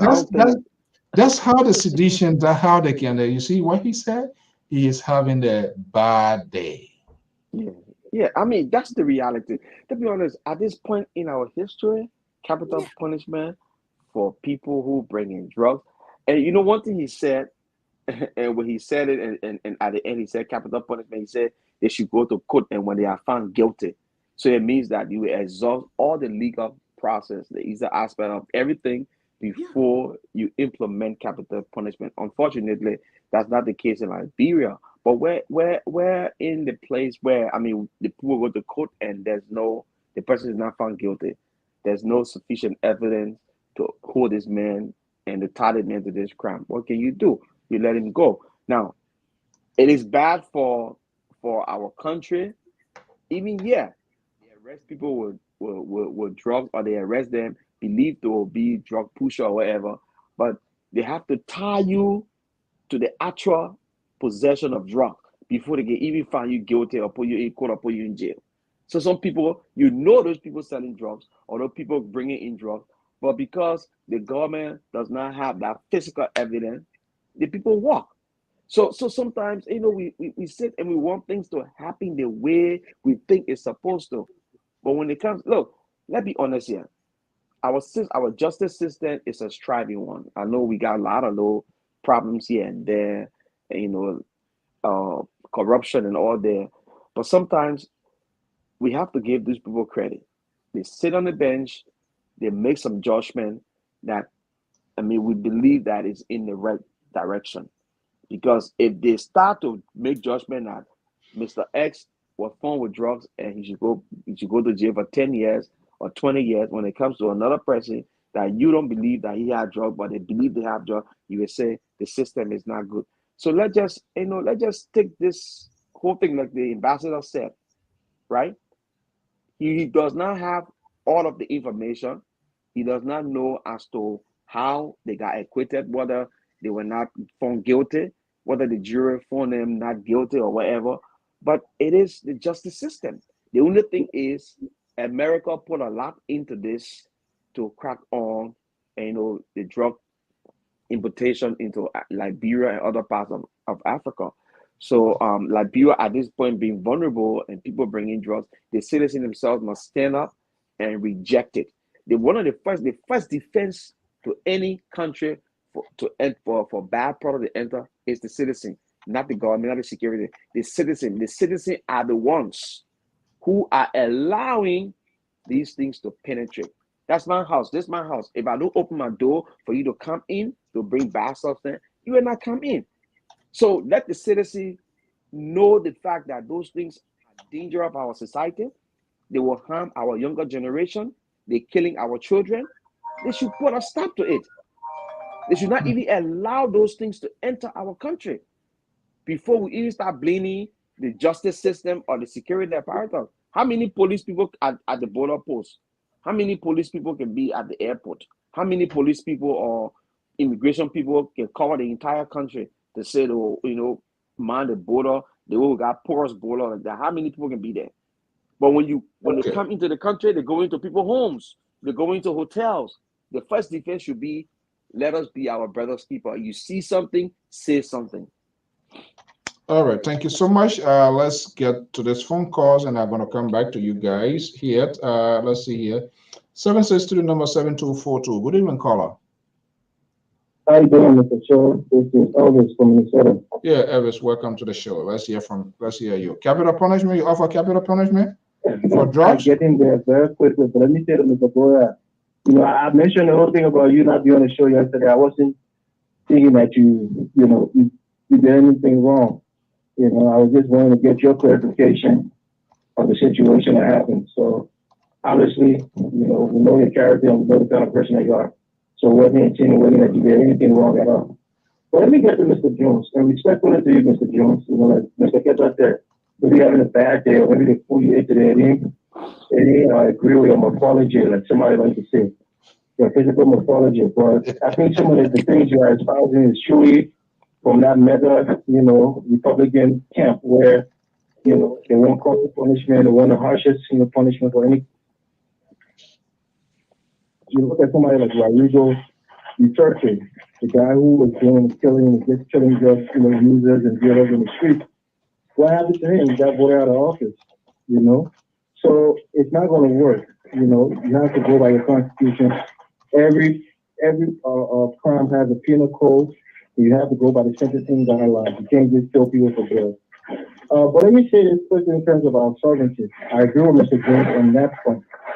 There is an echo in the background. I don't know where it's coming from. Yes, caller, please mute your phone. Okay, go ahead. Yeah, so when we're talking about sovereignty, the reality is we are a sovereign nation. It's like somebody who, not because you give somebody money means that, you're supposed to control that person in anything you do. No, it's not the case. So it's simply because we are receiving help from the U.S. government, doesn't entitle them to do things. I think somebody as smart as Mr. Goya will understand that, yes, there's diplomatic, corridors to go to express displeasure with how things are going. But also, it was a gross misconduct for that guy to go in all of our counties to do some kind of inspection. I mean, we're not a colony of the United States. That was, I don't know what kind of international law is violated, but it should have been something that was violated. You're not allowed to do that. Your embassy is located near our capital. You don't have free reign to roam across our country. It's not part of your jurisdiction. So that was wrong. So I think in terms of sovereignty, yes, the things that are going well in the country, you can pull funding, you can pull aid, but to come in and try to get our government and try to, be like a mini emperor, Mr. Jones, I think you're right on that point. I agree with you 100%. But when it comes to capital punishment, I think you're way off things. So good conversation with listening, and maybe I don't know if Mr. Brown will give some clarification on that situation. We're all anxious to hear because obviously we with us movies. And I think that just with this movie, say you don't want to the companies you don't want to know everything here right now, listen to it and cause people involve them, but people say, well, they're paying the bill. But they're paying the bill. So it's not right. It is for America to do that to a whole sovereign nation. So I'll leave it right there. Okay. And thank you for taking my call. Thank you so much. Okay, let's go to 832-1441. Good evening, caller. Yeah, hi, Mr. So, and hi to the panelists. Yeah. Dr. Jones, I was with you throughout the whole conversation when you told me off when you talk about that capital punishment. So, how will you implement that type of capital punishment for drugs? Are you going to kill people now because they do drugs or they taking drugs? Or who will be bearing the full weight of the capital punishment? The person, the dealer that got the drug thing, or the people that consume the drug? Who will receive the capital punishment? Because I will you throughout the entire conversation concerning the ambassador. I think we have set this down. I understand he's a diplomat. We as Liberians, we respect America so much. Anything they say, we back on it. But I don't think he's treating, that's why I'm now a fan of the real government. He's treating the government with disrespect. Constantly having press release or press conference, I think it's unnecessary. But he told me off with the capital punishment. And it's also why I can bring Charlie on your show.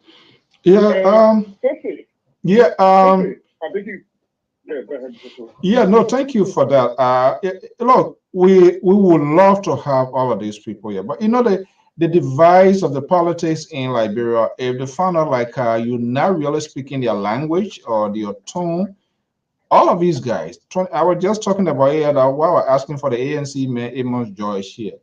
But I will try because I've been listening to her a few days and I want us to have a conversation. It's quite interesting things that I'm hearing. And we want to have to talk, not even she alone. We want to talk to all of these people that are seeking these high-profile position. And you guys can be a help for some of you that support this then, which is also good to also convince them. Trust me, we reach out to. I would even love to have the president on this on this platform. Yeah, we also do that. Try your best. I will talk to. I want to friend with her on Facebook. But I think 2029 will be an interesting year. Yes, and I'm quite sure it's just a matter of getting talking to somebody. I think she will, because what CPP is doing now too is to showcase her and get her as much as possible, which is a very good workable strategy in itself in the media. So I'm quite sure. Okay, the ANC for me is here, so maybe through him we can ANC man, George. I will really want for the analyst. Thank you so much.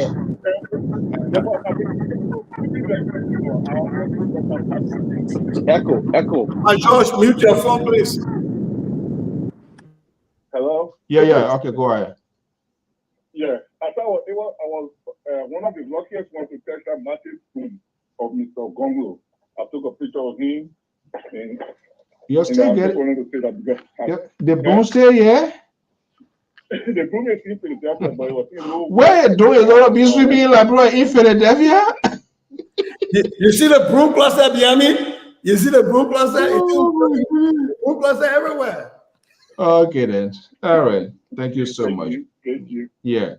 So to our viewers, like we said, our first prime time program will start airing this Saturday, and just make mistake going your cash and just throw some kind of number out there because we want to keep this here, and there's a need that we have dialogue with Liberia. as well. For those of you, Moluba, the other day, he sent a donation. So the number is there, 682. This is 682 number here, and the cash app is actually Liberia Public Radio. If you type that in, you will see it. We're working on the Zelle account to link it with the bank, and then we can do that. But that would be hopefully that would be the same number. Amos Joyce, good evening, welcome. We're not hearing you. The Liberal using a car now. Good evening. Can you hear me now? We're hearing you loud and clear. Okay, good evening, Mr. So, Mr. Tu, Mali, Sisi, and Mr. Kenneth. Okay, so we're here. Guys, I just let me see here. I said something here to play. I'm not sure what is there, but I guess you guys have been listening to Charlene's numerous interview. Okay, let me see here. There's one here. Let me play this here so we can scramble over here quickly before we sign up here this evening. Churches. We met with the Muslim community, and then we had the consultative at the fairground, where we asked people to give us their honest opinion. Many people were not having permission. Are you guys hearing me? The people are ready. They want their own. They want their own to be a national today. So they are excited, and it's just, once you explain as a leader, as a voice of the people, you have to explain, because not always understand, the nuances of our politics. So we went to explain what is for this geographic location, what it means for the country, what it means for people, what it means for the people population, and they are excited, and that can tell everyone. They are excited. Is that for George driving the airport? You driving? No, I park. I'll come my car. Yeah, I park. Oh, okay. All right. Yeah. Anyway, thank you so much. The one they are owned, their daughter. Effective is it effective strategies? I'm not talking about the one they are owned. That was a soundbite. That was what Besanga Finley too was pushing. But getting her out there as much as possible they can. It should be a good asset to the CPP. Can I go? Since I see you working here and there. Yeah, I want to touch on something, and then I'll talk about Councillor Bromsky issue on the issue of the drug, because you didn't come back to us. You caught up with stuff. When the justice system has worked its way, we have to accept the outcome. People still cry in this country from O.J. Simpson being let go. If the glove does not fit, you must acquit.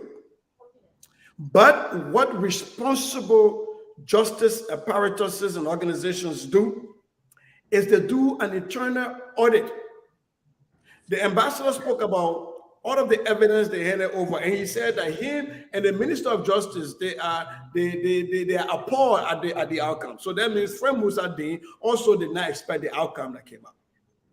I think this requires political strength to go back and audit the process, not to go back and charge those guys, because that would be double jeopardy on our laws, but to see what went wrong.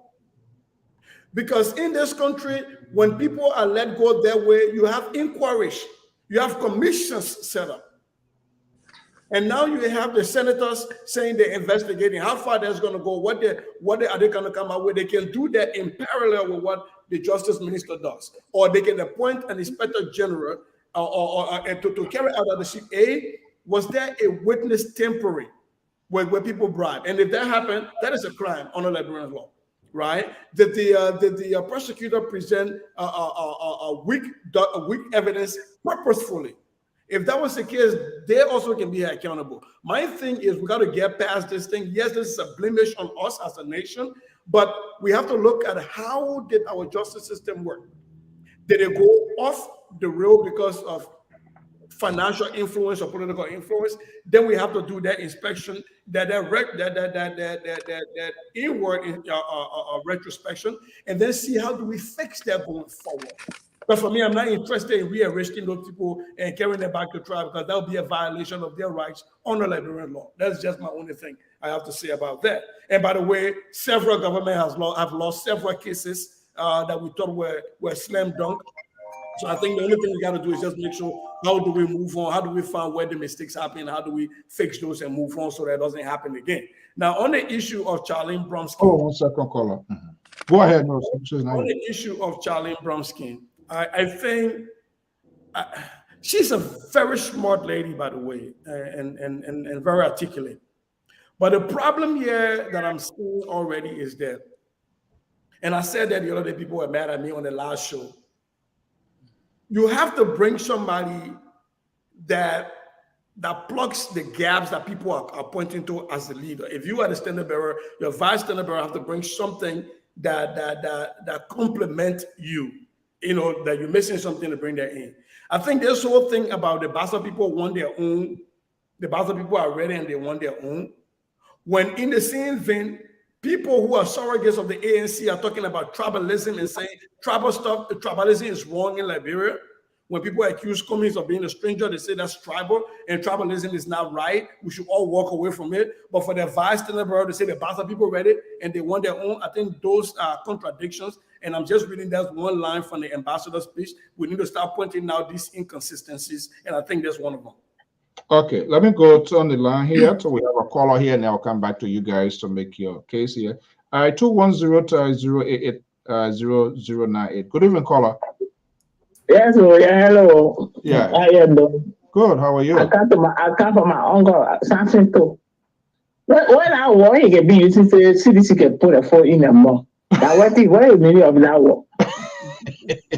Me, I want that is that something too. Your cousin, your niece. Absent. You what? You absent? Absent. You say CDC can put a phone in the mouth. What do you put our phone or our face or what? And every time we talking, he say CDC can put a phone in the mouth. I'm asking the question here. So the freedom of speech that they talk about, freedom of speech, it only belong on the other side, it not belong on the other side. Jefferson Coach not get no right to speak. Every time a Jefferson Coach speak, they say he crossed the line. What? He's Liberian, he have the right to speak. No matter whether you work in the government, he have the right to speak. Nobody can silence this man because he entitled to that. Freedom of speech. When President we have to power, he said power to the people, freedom to the people. So why other group of people must talk? Then when other person talk, they say, oh, the person is not good. The person not do this. In a greater America that we're in, when Joe Biden took power, all Donald Trump people were out. Joe Biden people came in. When Obama took power, when Obama was leaving, Donald Trump bring all the people. He hired own people. President, we ain't do that. And then when we have people in the government and honor marching the government, Jefferson, he part of the group. He part of the president. We have people. And the people not doing their job. And he said, I think he had a right to say it. There's nothing there to say, oh, he crossed the line. He's not supposed to say it. The thing about starting another group of people, it's not democratic. It's not like, it's not freedom of speech. That only other group of people must talk. The greater Liberia we try to build, everybody should have the freedom to speak. You can't be silent other people's voices. They say because they're in the ruling party. So when I'm in a ruling party, I can't talk. I have the right to talk. When something not going right. So my uncle, I used to watch a show, but my auntie said, I'm watch a show now. Every day, say CDC putting the foot in the mouth. Yeah, I know what did my auntie not say. Now I got to say, concerning the bastard, I even one person. I never just let it go there. You know, let it go there. Because every day he crossing. And if I think he Republican will already know that. It turn off. So then you go Senate. Well, thank you for the show. All right. So, you uncle need to answer that question. The way you need that, CDC can put a foot in the mouth. Okay. Okay. All right. Let me just stay on the. You don't have to stay on the line, but I will answer that as soon as they come to me. And I think so the Republican CDC. Okay. Thank you so much. Thank you. Want to Senator Cruz to be the lobby? Okay. Yeah. Okay, guys. Let's carry on. Okay. Jones, let's hear from you.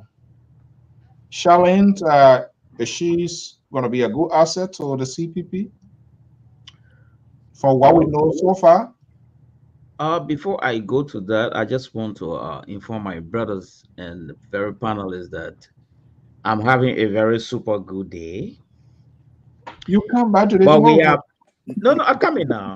We have forgotten to know that we have just had a 16-year bloody civil war. In Liberia, we need a tough government. That's why I found problem with this ball government. In Liberia, we need the president to have a thick skin when you leave from war.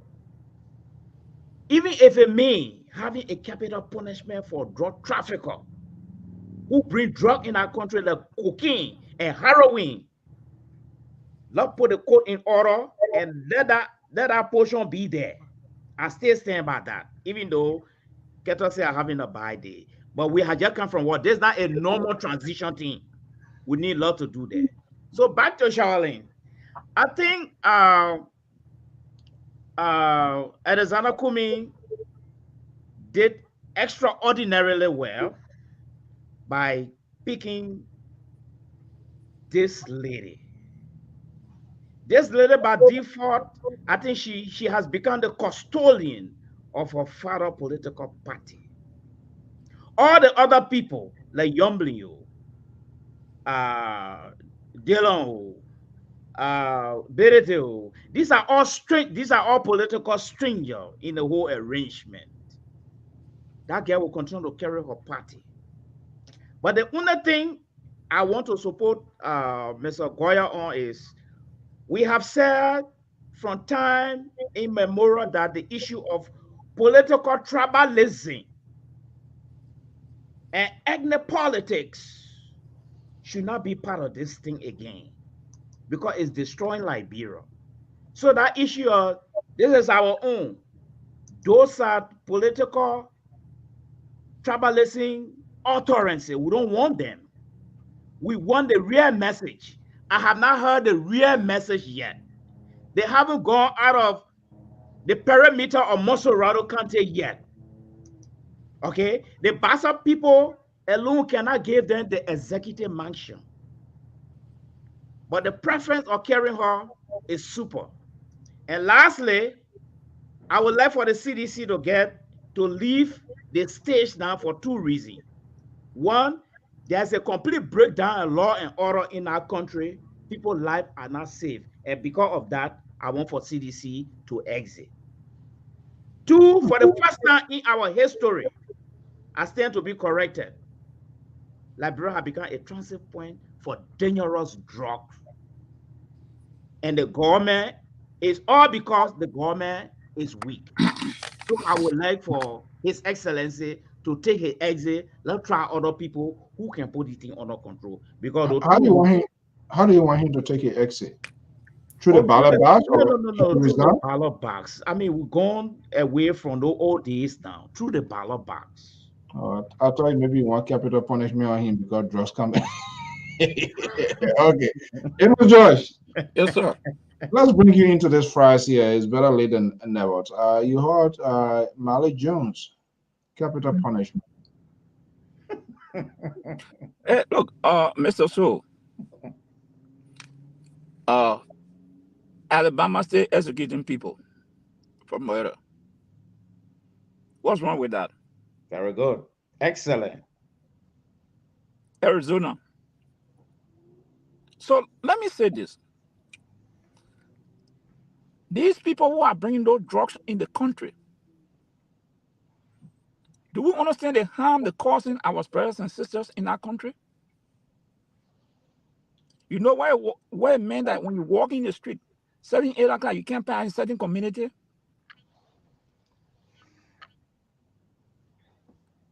It's not about the consumer. It's the person who bringing it into the country. Because if they don't bring it in, there'll be no consumer. So if any government will take a stand against that, yeah, I'm for it. Or I say, excellent. They should not execute. They should not hold wrong people. That's all. Excellent. What happened in the Arab world? Go to China. Let it go to China and try it.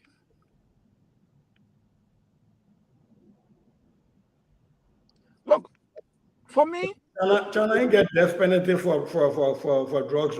They got long sentences. Yeah, they ain't got death penalty. I'm just saying they got long sentences. So what I'm saying here is these people bringing these kind of drugs into the country and just putting it on the market. Look at young women, children in our country today. What is the future of those children? And you got people who in the country benefiting from it. But let me say something.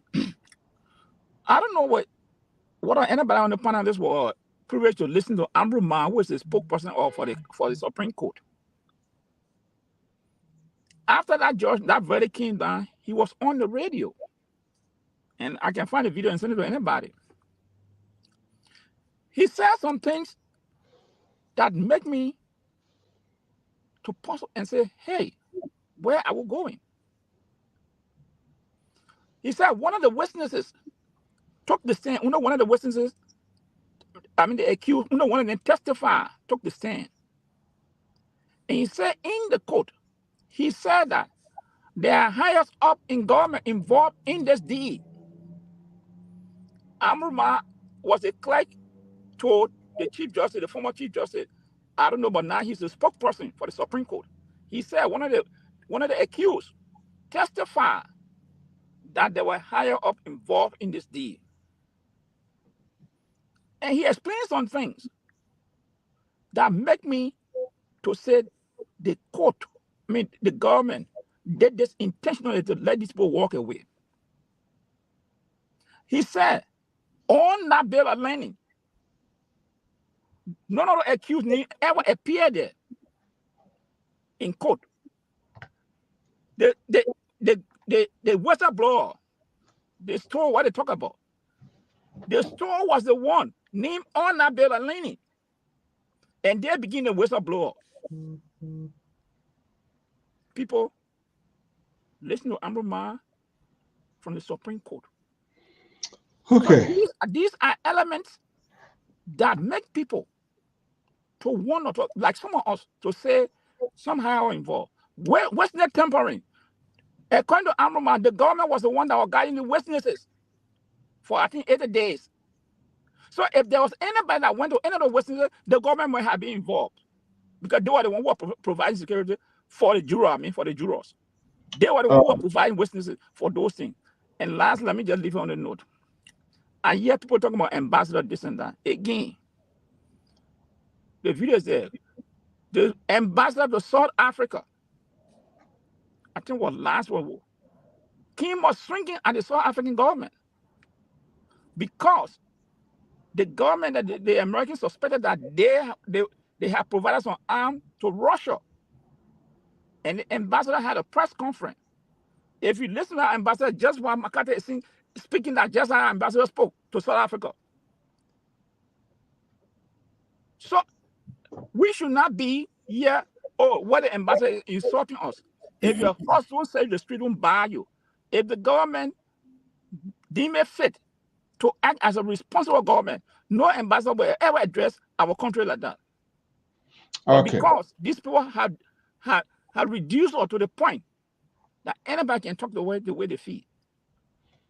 Okay, well, guys, we want to try as much as possible to keep within the time frame so that you can have other things to do. What a fascinating conversation. Let's ping around the room.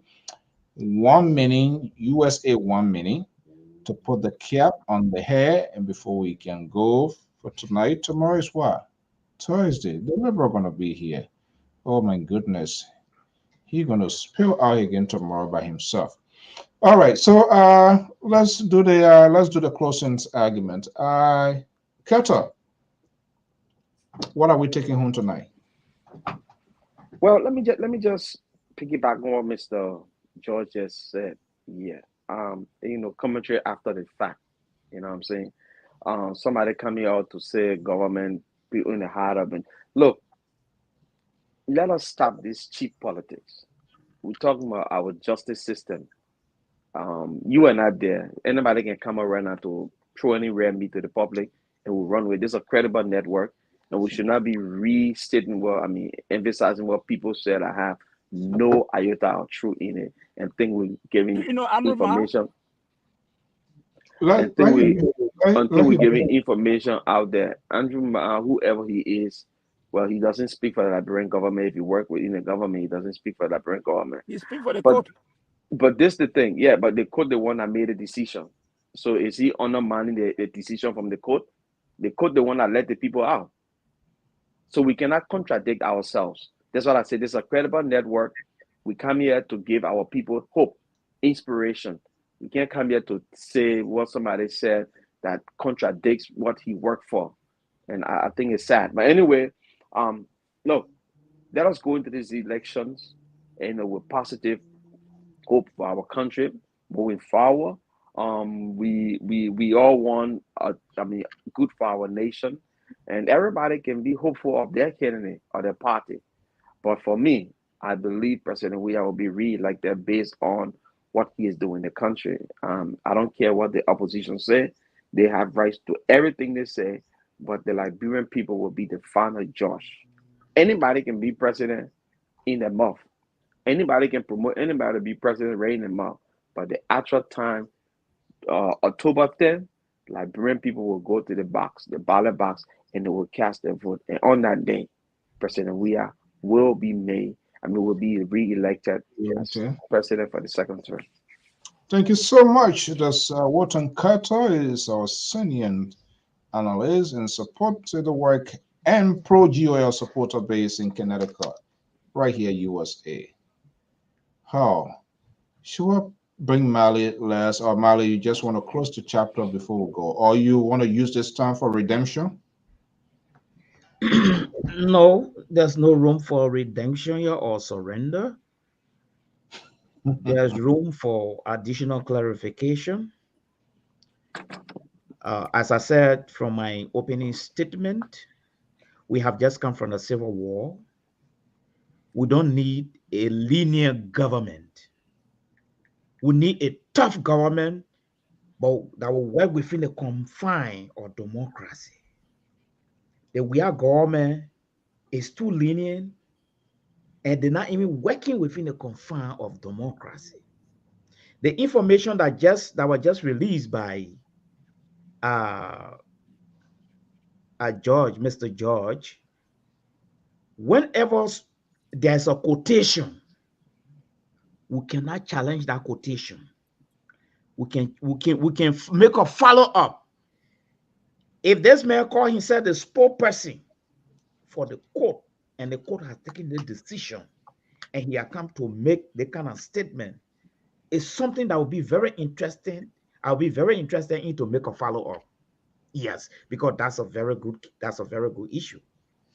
And lastly, I think maybe we'll discuss this thing in another forum. There's a need for a thorough immigration crackdown in that country. It seems to be these foreigners now, they have taken this country for a playground, a day of festival, and I learned from an unconfirmed source that Asatu Ba, the deputy immigration director, has now opened a gateway to the inflow of thousands and thousands of Fulani in that country. And they are now into all the nooks and corners of that country, trying to take over our country. But I rest that case for another day. Thank you. Wow. We'll take our country back. That one, Donald Trump slogan. Look, Okay. Mr. So let me say this. Keda, you're not playing that game with me. What I say here, I stand by it. Amber Mans, spokesperson of the court, on OKFN, said those words are repeated here. And if you want to challenge me, I can find a video and send it to you. Okay. So don't come and say some person who got no credibility. I told you the man position. And he even questioned Musadin. He even went further to say Musadin never stepped in court during this trial. He said it in the interview. Okay, guys, let's leave it there. So don't come Let's, to we'll watch, me that if to we'll say try that to do I that. just won't walk. No, Mr. Was Solo, he said he was on OK FM? I think it's okay. I will find a video. Okay, let's find it and maybe hear it and who possible Yes. is here. So I don't come here to just grab someone from the street and quote them. I have I gave you information. I gave the reference point. You can look for it. And But if why? it's not so, then you can challenge it. But why did he want the Minister of Justice to be in the court? What did Musa Deen got to do with going to court? So that's why he was seen. I didn't interview him. That's why I'm quoting him. So, Mr. Kede, everything I'm lying, find a video and see what contrary I said, then you can come back to challenge that. But you know, and the reason I think D is not a DA, so the DA is the one going to represent the government. So he can maybe a special counsel or whatever it is, but that's not his job to go to the court. Sign on to those charges. The Minister of Justice has to sign on to those charges. Yeah, but he signed and I want to go to court. But to prosecute, that's the Solicitor General work, not his work. He has to approve of it. They say they'll carry those charges and they would go and say, okay, go ahead. So I'm just seeing what Amproman was saying. Okay. Okay, guys. But let's leave it let me just know. We expect for everybody to participate in this democracy we're yearning for, trying to build. So I hope I should usher into this process. All political parties should live by the rules and guidelines of the law of Liberia and that of the election law. Thank you so much. Okay, Sister, let's hear from you quickly. So I know my brother Mali said we'll discuss this another time, but since he put it in a space, let me take the time to push back against his sentiment against foreigners taking over our country. And I'm sure, I know my brother, he has a very good heart, so I don't think he meant to sound xenophobic. But let's be very mindful of that. This is how this started in South Africa, when South Africans took machetes and started chopping other people off and blaming them for all the problems that were happening in South Africa. It was not too long ago. We have to enforce our laws in Liberia. If anybody is found violating our laws, whether it has to do with drugs or violent crime, regardless of where they're from, they should be persecuted to the fullest extent. That I agree with Mr. Mali on, that there has to be some spine in carrying out the laws. And if there are anything that is stopping the government from doing it, or whether it's financial support, and we know the government is stranded, this is not the only government that's been stranded. I think the government needs to come up and let the Liberian people know that we have an overcrowding of jails. We have we have backlog of cases because we are not being funded properly and we don't have the money. And then it will be upon us all to see how we can fix that. But as long as the Justice Ministry and the people in charge of that keep quiet, then perception out there is that they're just being lazy. They don't want to do their job. And sometimes it might have to do with money. It might have to do with staffing. It might have to do a whole lot of things that's leading to this prison overcrowdedness and case loads being backlogged, and hence the reason new cases are not making their way to court.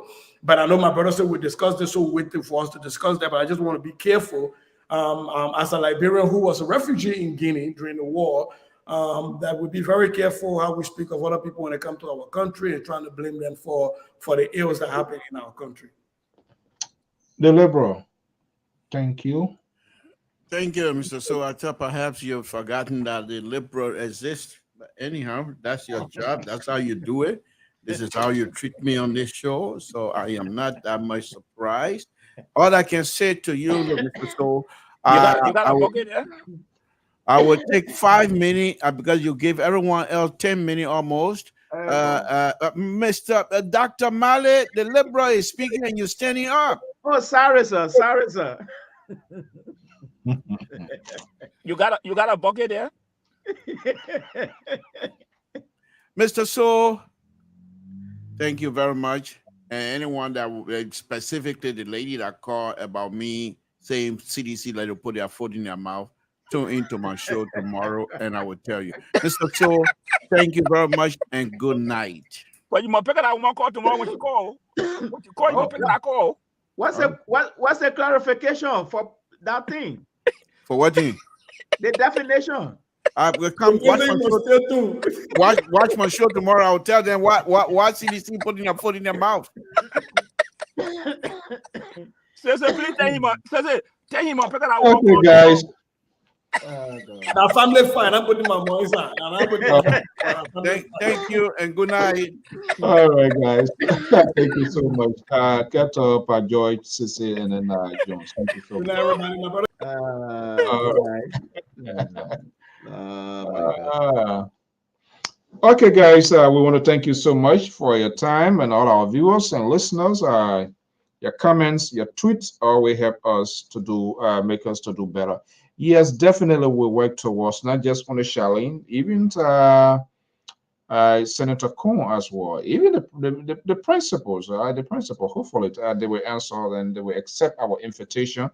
So we will do everything possibly we can. We usually reach out to them. If for any reason you have influence on them as well, don't hesitate. You can do that and let us know. Send us a message, and I can for sure tell you that we have that over. Well, folks, that does it this evening. That's it this evening. We're going to leave it here by God's willing. The Liberal will be here tomorrow. So he's on tomorrow. Friday, we're going to be back here. But Friday, interestingly, because the politics now is taking a different dimensions in the country with this. We can't just easily undo that. We will continue to talk about that. But the politics basically is just strictly on the travel land. And there's no way that we can ignore that. We will discourage it. We will talk about that. But that's the fact. People vote based on more or less their connections. They feel secure, variety of reasons. Is that the best way to do it? Absolutely. I don't think so. That's my view. That's my opinion.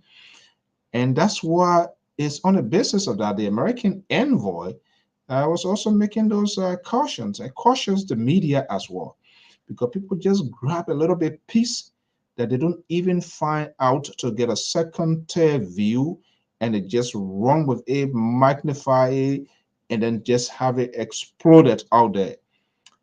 Now we have people that are contesting for the higher office of the land. Number one. Number two, what should we be doing now? We need to shift the conversations, policy-oriented conversations. Not, I would not, if I bring or if I have her here, I'm not going to go in depth of what happened with CPP and Liberty Party. That's just, it's an obituary now. So what's the point? I'm going to be focusing on her new goal, her new missions, her new assignment, what she brings to the table, how she intends to work with the president. If whoever Comey, let's say Comey is the president, what are some of the arrangement there? What would be some of the responsibilities, not just vice president? Would there be some task?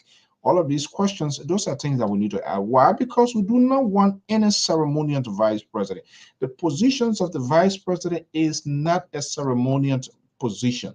The vice president must be equipped and must be informed in the interim. If for any reason the president is incapacitated, the vice president runs the day-to-day affairs of the country. So it's not just everything yes said. Yes, you support the agenda of your boss, but there will come a time that you will say no. There will come a time that you will say yes in defense of the constitutions of the Republic of Liberia, not necessarily your party. So it is time for us to ask all of these necessary questions and not just to be judgmental in things and assume this is what's going to happen. And so we will try as much as possible to keep these conversations in a proportional context, giving everybody the opportunity to have their say and to the political discourse in Liberia. Friday, the program will be divided into two segments. Like I said, I'm going to be hosting two of my beautiful nieces. They're here, and they're going to be my guests right here.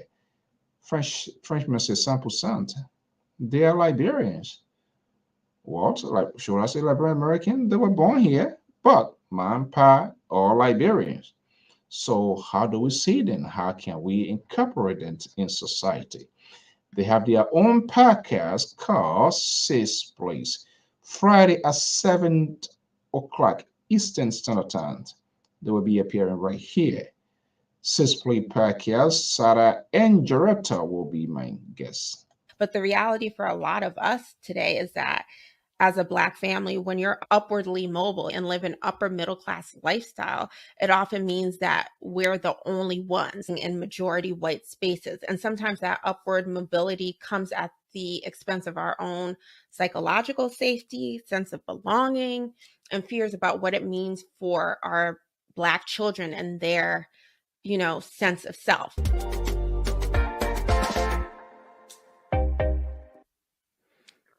Hi, I'm Sada, one of your co-hosts of the Sis Please podcast. And I'm Jaretta, the other half of the Sis Please podcast. Thank you so much for joining us. So, sis, what's up? I'm good, just hanging in there. It's funny because for the past few weeks, I've been doing a self-imposed Amazon moratorium. Like, I can't buy anything unless it's essential. And the reason I did this was because I'm doing this way. Okay, that's get a little gist. They are on Spotify. You can also follow them as well. They have a lot of interesting conversations.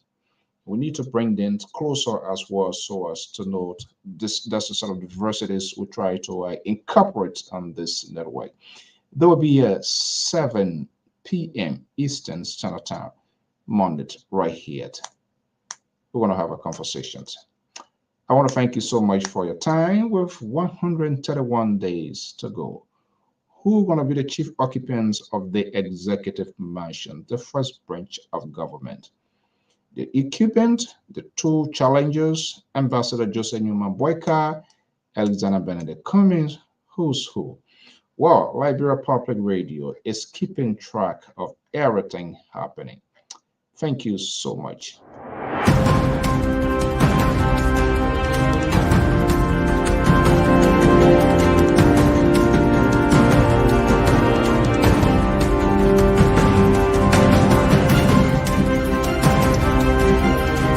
Oh, yes, that's a decision day in Liberia in October. The first branch of government and the executive branch of government at stake, 73 seats to grab, and the executive is also at stake. Let's keep this conversation going. Let's change the narrative. The politicians do not want us to get to those burning issues. We need to redirect this wheel, this wagon, this train, this keke, this bite, taxi, whatever it is. Let's return them to baseline and hold them accountable. Let them tell us something of a substance. You listen to what the ambassador was saying. So it means we are not doing what we're supposed to do as a people, as a nation, and even those in the media industry. Or you come, they are selective politicians. They are very selective, calculative. They like to always walk far line. They want to go places where they think they're going to feed the bite, and people just tell them, and that's it. But we'll try as much as possible, and we're going to give them fair treatment, no disrespect. That's not who we are. We have never done that before. We allow people to tell their narrative. That's the hallmark of this network. We intend not to leave no one behind in national conversation. This is why we don't bring our own feelings, our sentiments, our own mindset of thinking how things should be like. No, we're talking about a sovereign nations, regardless about whether the country is developed or not. But a country is just a country. So when we are having this conversation, we take a holistic approach to this national issue, not necessarily what is in it for you. Well, you can make your own arguments of your own political payback. But when it comes to the country, we must look at a bigger picture of what is in it for the country, and not necessarily you as an individual. And this is why we are all obligated to hold those people that we support so dearly and believe they have the rightful agenda.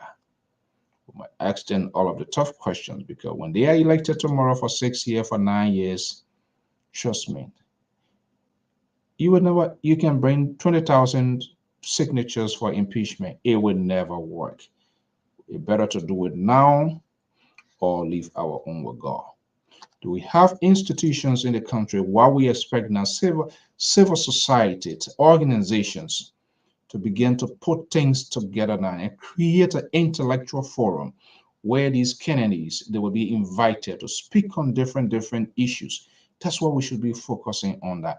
That's what the media, all of us should be doing now. We should change the narrative and ask a voter what are they voting for, and not just come on a show and say, let's call it, when elections are held today, who and who gonna win? That's not a pool. We need to set the tone. We need to set the agenda and pick up something. Are we looking at infrastructure? Are we looking at education? Are we looking at health? What are we looking at? What is our priority as a people for which we are going to elect these people? When we set that tone and put that out, the electors will get a sense of idea as to how choices are made. But we don't do it. So we leave the electors and the citizens vulnerable when we should serve as a conduit to create the conversation where they will move the needle. Because they are already decided way before the election. But the conversation, the discussions that we will incite into the discourse will give them a second thought to say, wait a minute, even though I've decided, but hearing or knowing what I know now, I must take a deep breath and have a second thought. I don't think I have heard enough of this candidate for which I decided I was making the wrong choices. And yes, your wrong decision is a harm to the country, directly or indirectly. Because when you have thousands of people moving in your direction because of your misinformation, what that does, it heavily hurts the country. And that's what the ambassador is talking about. The subliminal messages, the falsehood, the entertainment that is being incited into national conversations is just amazing. I'm not sure why this is done. I'm not sure why Liberians, we are buying into that. When we call these politicians people that are seeking the higher office of the land, we must ask strategic, hair-scratching questions, open-ended questions, so we know their inner self. Because you won't go to the bottom line. And that's why, in most cases, we don't discuss what you intend to hear. We tell you what you need to know. And for the most part, it doesn't play into your political narrative because you have a pick, which of course you have the right to do. But we so much greatly admire you of your courage and conviction, despite some of our talking points that you disagree with. You are consistent and very courageous. You hear always every night for us to have this conversation. And it is important that we do it because we are doing it for the good of the country and not this individual. Because trust me, they will fade away. They will leave the stage. We all will go. One thing that remains standing, and will for always remain standing until the end time, is the Republic of Liberia. That is why we must be serious when it comes to discussing our country. Not these political parties, not the standard barriers. They are political leaders. If you read this book, Liberty Hijack, that was the name coined by these politicians. That was something that was done in the 1955 election. When this name surfaced, political leader, because they want to gain hold, they want to get strength, they want to have authority over these parties, for which they are heavily been invested into. And that's why when you see them leave the stage, what becomes the end result of the party collapse. The resurface, remix, come to different name. Where is the NDPL? Where is the Liberian Action Party? Kokoloyo Code, you remember those days. TWP. Because these people, they fail to guide, to structure them as an institution that without, they can survive. So you see these political parties now, they are structured in the way that it starts with their leaders. And when the leaders leave the stage, that's the end. Comes 2029, don't be surprised. New parties will be born because there's no solid foundation for these parties now. Whatever happened after 2023, you will not even have all of them as they going now, because nobody is willing to take a political risk to make sure the party is institutionalized. It's all about the individual, and that is dangerous for our country. It's left for you and I to have these open conversations for the good of the country. Until then, the old man said it's time to go. I want to thank you so much for your time. Always leave your comments. We always go back to read that. They are very resourceful to us. It helps us a lot to do what we're supposed to do. So, no, let me do that. No, let me just play it. Let me play Nahab. Okay, let's let it go.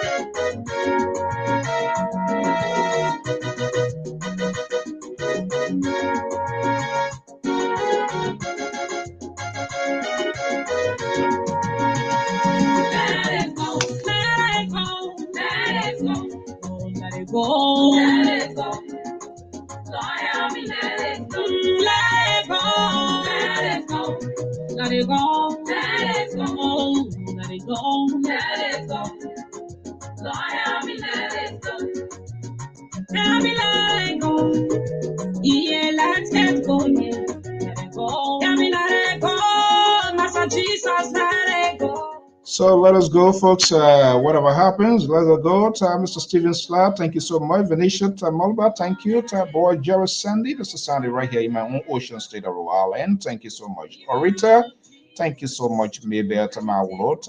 Paul Wisa, thank you for your time. Of course, my boy, Achimo. Thank you so much, Paul T. Wizet, for your comments. Kaseli, thank you so much. Tint, Badwat, Abdul Kane. Pitmont Akwait and Madam Richard Hammond. Thank you so much for your commitment to this network. So much. Thank you so much. UJ, thank you so much. Howard Clark, Mr. Wallen Shannon, good to have you here. Yet definitely we'll try to get Charlene here. Precious Sapit, Abu Boyka Sharif. Thank you for your time. D4D Bono Jackson. I love that name. That's Robert Master Quatsa. Thank you for your time this evening. Alvin Hayes. God with us. Wablo, I hear you. Nelly Queer. Kevin Smith from Fremont. And our own man, Sister Goyot. Of course, Terry Vanny Collins. Mr. Collins, thank you so much for your commitment to this network. Josephine Jacko Hammond. Dwalota, you are the man. Thank you so much for being here this evening. Rebecca Mason, Nathan, Bradley Mold, Jackson Brooklyn, Howard Brown, Monica Coyond, Solomon Molubai, and all of you great people, Finder Victor, Amos George, Mr. Gay, ANC Daha, Truckan Lebert. Mr. Lebert, thank you so much. Good. Your commitment to this network cannot be overemphasized. Thank you so much for always being here. And of course, Mosaic, you are no exception. Francis Quiat, good evening. Welcome. Thank you for chipping in here. Quickly, Jacob Daniels, see it. Brenda, oh my goodness, Thomas Gay, Heron Tozot, Mr. Jennifer Parker. Thank you so much, Mohenla. Okay, Mr. Blay, Thomas Dixon, Jenna Williams, Alice Berto, Zion Tabozi, Phillips. Well, folks, if I don't call your name, it doesn't mean you are not part of the whole. Of course, you are. Thank you so much and have a pleasant evening. Stay safe. And I do it. Join me in Friday and then Saturday morning at 12:30 Eastern Standard Time. The Liberian War today will be at direct on Sky FM and television in the West African state of the Republic of Liberia. Until then, have a pleasant evening. Bye-bye.